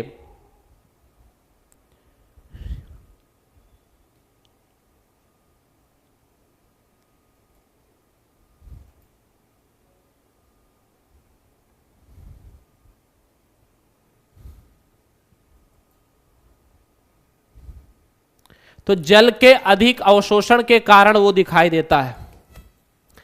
अगला देखो क्या है, लिखा है नीली क्रांति का संबंध। नीली क्रांति का संबंध किससे है? मछली उत्पादन से है यार। आलू उत्पादन को गोल क्रांति बोलते।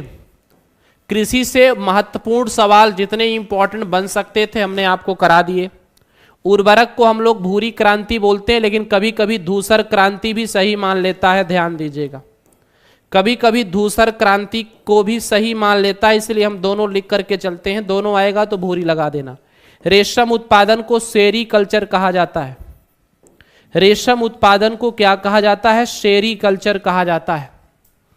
ठीक है, रेशम उत्पादन को सेरीकल्चर।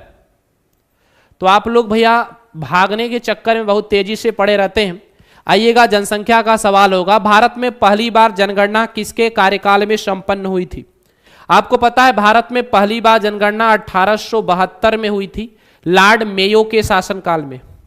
लॉर्ड मेयो के शासनकाल में 1881 में लॉर्ड रिपन के शासनकाल में नियमित जनगणना की शुरुआत हुई थी। नियमित जनगणना, इसी को आधिकारिक जनगणना भी बोलते हैं। इसी को आधिकारिक जनगणना भी बोलते हैं। इसी को दशकीय जनगणना भी बोलते हैं। इसी को दशकीय जनगणना भी बोलते हैं। दशकीय जनगणना भी बोलते हैं। ये लॉर्ड रिपन के कार्यकाल में शुरू हुई थी 1881 में। लेकिन वैसे जनगणना कब शुरू हुई थी? लॉर्ड मेयो के शासनकाल में। कब शुरू हुई थी? लॉर्ड मेयो के शासनकाल में। भारत में पहली बार नियमित जनगणना की शुरुआत कब हुई? देखो आ गया ना, 1881 में।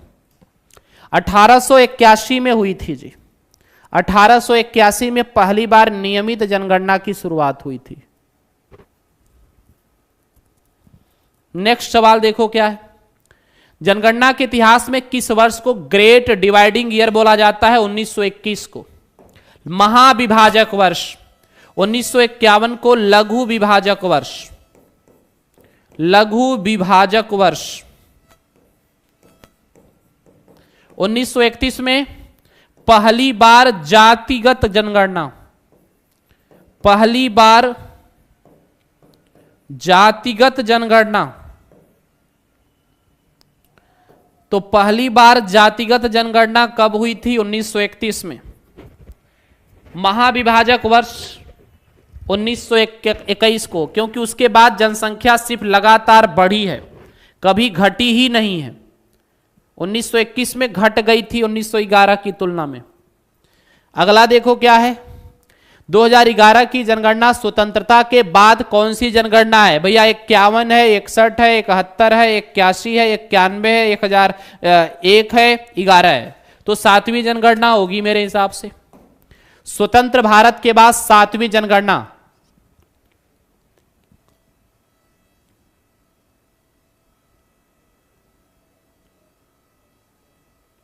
प्राइवेट कॉलेज के लिए, हाँ भैया प्राइवेट कॉलेज के लिए नंबर इंपॉर्टेंट नहीं है, लेकिन सरकारी कॉलेज जहां फीस अगर कम लग रहा है तो वहां तो मेरे हिसाब से नंबर इंपॉर्टेंट है। अगर फीस कम लगे, सरकारी कॉलेज मिल जाए तो कम पैसे में अच्छे से पढ़ लोगे, उसमें क्या बुराई है बताइए। अगला देखो क्या है, 2011 की जनगणना का आदर्श वाक्य क्या था? हमारी जनगणना हमारा भविष्य। हमारी जनगणना हमारा भविष्य, आवर सेंसस आवर फ्यूचर, हमारी जनगणना हमारा भविष्य। अगला देखो क्या है, 2011 के जनगणना के अनुसार भारत की कुल जनसंख्या, अरे भाई 121 करोड़, 121 करोड़ लोग चिल्ला रहे हैं, तो 121.08 करोड़ ही तो होगा, 121.08 करोड़ ही तो होगा, 121.08 करोड़ ही तो होगा। तो देख लो आप, 121 करोड़ है, 121.08 करोड़ ही तो होगा। यस सर, बहुत अच्छा, बहुत शानदार, अच्छे से आप लोग बताने की कोशिश में लगे हो और बहुत अच्छे से बता रहे हो, बहुत अच्छा लग रहा है। आइएगा अगला देखते हैं, 77 नंबर सवाल लिखा है 2011 की जनगणना के अनुसार भारत का जनसंख्या घनत्व कितना है। अच्छा, जनसंख्या घनत्व क्या होता है आपको पता है? जनसंख्या घनत्व का मतलब होता है प्रति 1 किलोमीटर स्क्वायर क्षेत्र में रहने वाले लोगों की संख्या, प्रति 1 किलोमीटर स्क्वायर में रहने वाले लोगों की संख्या, लोगों की संख्या। तो 2011 की जनगणना में, 2011 की जनगणना में भारत का जनसंख्या घनत्व कितना है? तो यह भैया 382 व्यक्ति प्रति वर्ग किलोमीटर स्क्वायर है। 324 ये 2001 में हुआ करता था, 324 2001 में हुआ करता था, याद रखिएगा।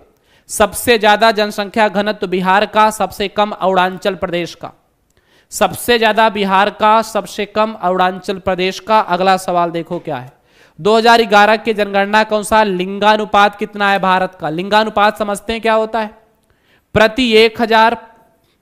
प्रति 1000 पुरुषों पर महिलाओं की संख्या, प्रति 1000 पुरुषों पर महिलाओं की संख्या,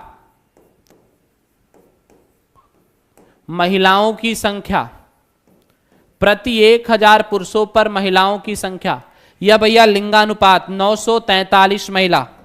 सबसे ज्यादा केरल में, सबसे कम हरियाणा में। सबसे ज्यादा लिंगानुपात कहां पर? केरल में।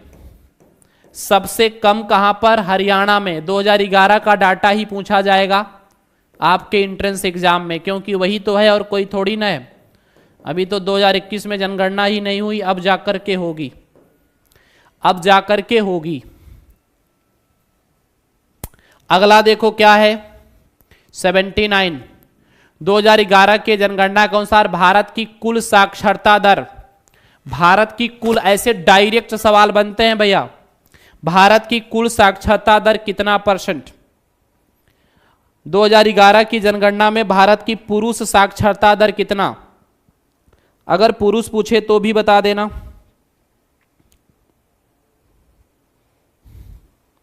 बाकी कुल पूछे तो बता ही देना।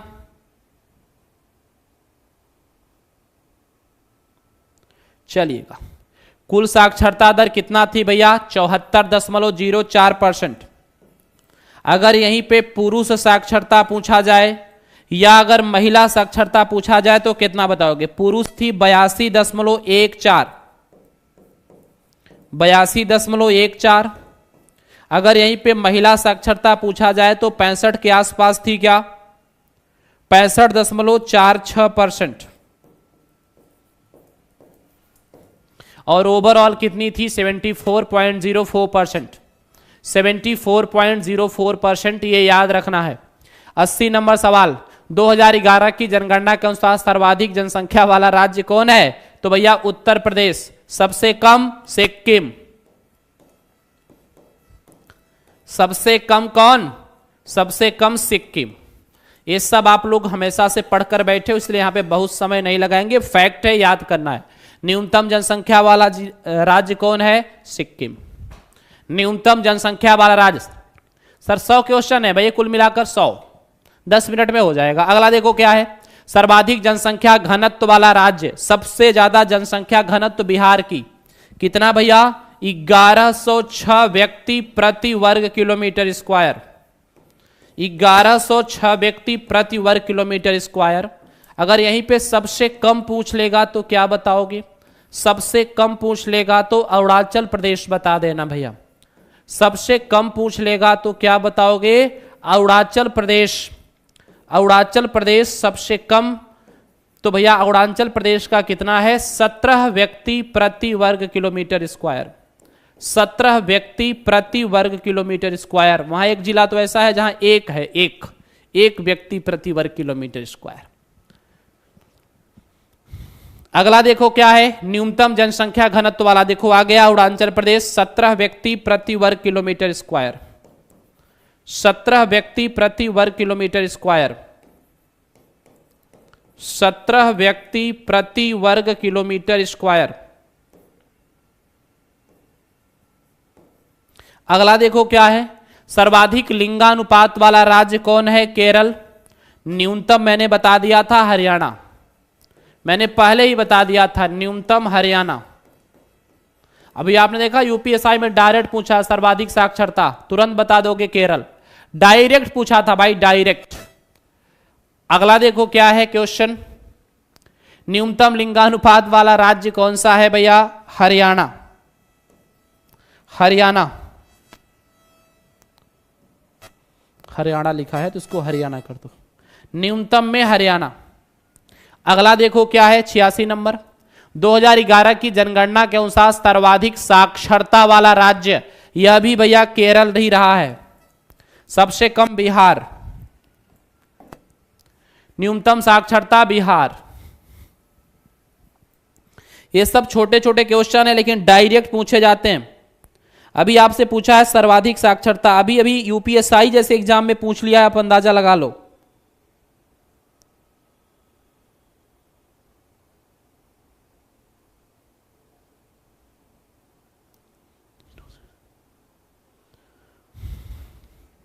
आइएगा अगला देख लेते हैं क्या है। 2001 से 2011 के दौरान भारत की दशकीय वृद्धि दर कितना थी, ये सबको पता है, मतलब जनसंख्या कितनी बढ़ गई, जनसंख्या कितनी बढ़ गई, दशकीय वृद्धि दर 2001 से 2011 के दौरान लगभग 17.5% के आसपास, 17.7% जनसंख्या बढ़ गई।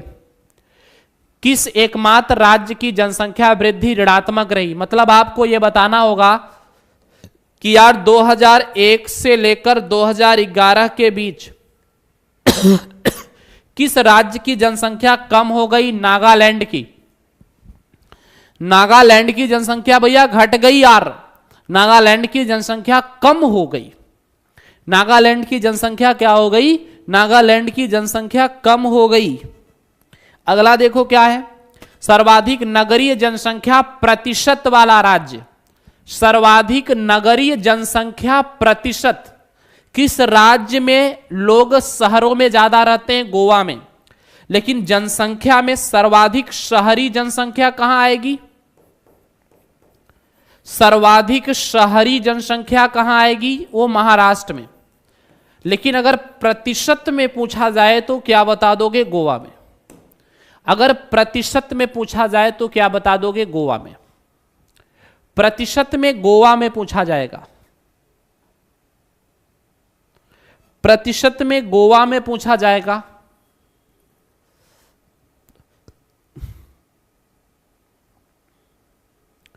प्रतिशत में गोवा में पूछा जाएगा। अगला देखो क्या है, संख्या के आधार पर सर्वाधिक नगरीय जनसंख्या। संख्या के आधार पर सर्वाधिक नगरीय जनसंख्या ये भैया महाराष्ट्र में, और संख्या के आधार पर सर्वाधिक ग्रामीण जनसंख्या उत्तर प्रदेश में। संख्या के आधार पर सर्वाधिक ग्रामीण जनसंख्या, सर्वाधिक ग्रामीण जनसंख्या, सर्वाधिक ग्रामीण जनसंख्या कहां पर, उत्तर प्रदेश में, संख्या के आधार पर। 2011 के अनुसार भारत में शिशु लिंगानुपात कितना है, 919।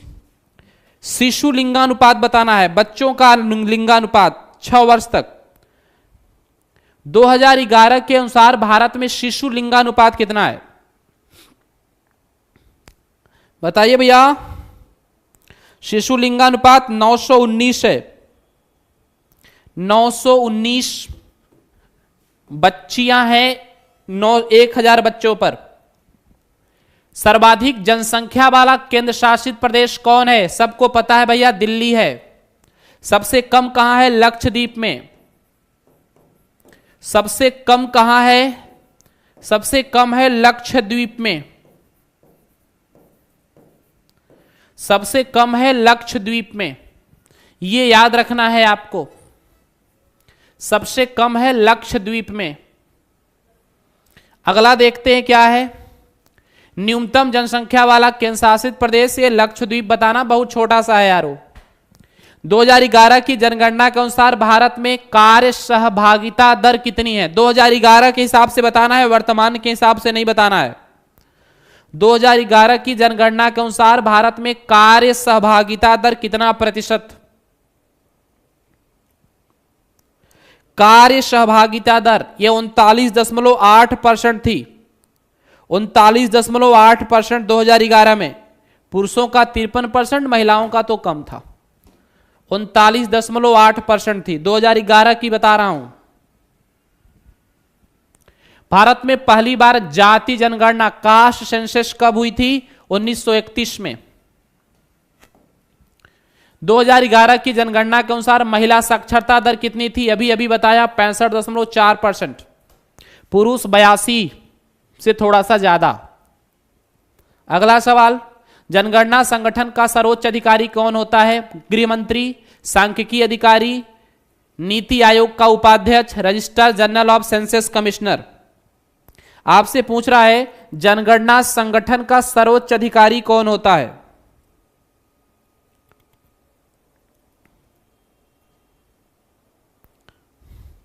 तो यही होता है रजिस्ट्रार जनरल, जनगणना आयुक्त, सेंसस कमिश्नर।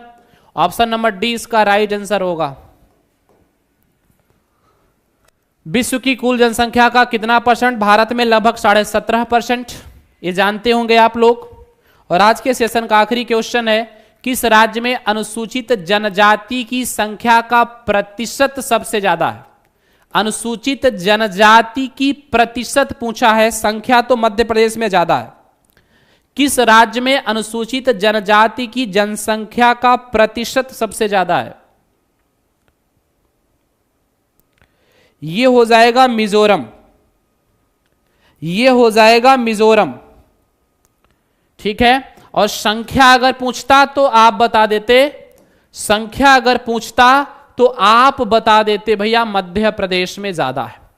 आपको हमने भारत की स्थिति, परिचय, विस्तार के बारे में बता दिया, कृषि के बारे में बता दिया, जनसंख्या के बारे में। उम्मीद करते हैं कि सेशन जरूर अच्छा लगा होगा भैया। अगर आप दिल से पूछोगे तो एक बार सभी लोग वीडियो को शेयर और लाइक करिएगा और जाकर फीडबैक में जरूर बताइएगा कमेंट्स करके कि आपको आज की क्लास कैसी लगी। और हमारे साथ लगातार जुड़े रहने के लिए हमारे चैनल को सब्सक्राइब भी जरूर करिएगा, परिवार का सदस्य बनिएगा। आप लोगों के लिए भैया बहुत बहुत धन्यवाद। फिर मिलते हैं अगले सेशन में। आपको 3 बजे यह सेशन मंडे टू सैटरडे मिल रहा है, आप आराम से एंजॉय करिए। बहुत बहुत धन्यवाद। जय हिंद।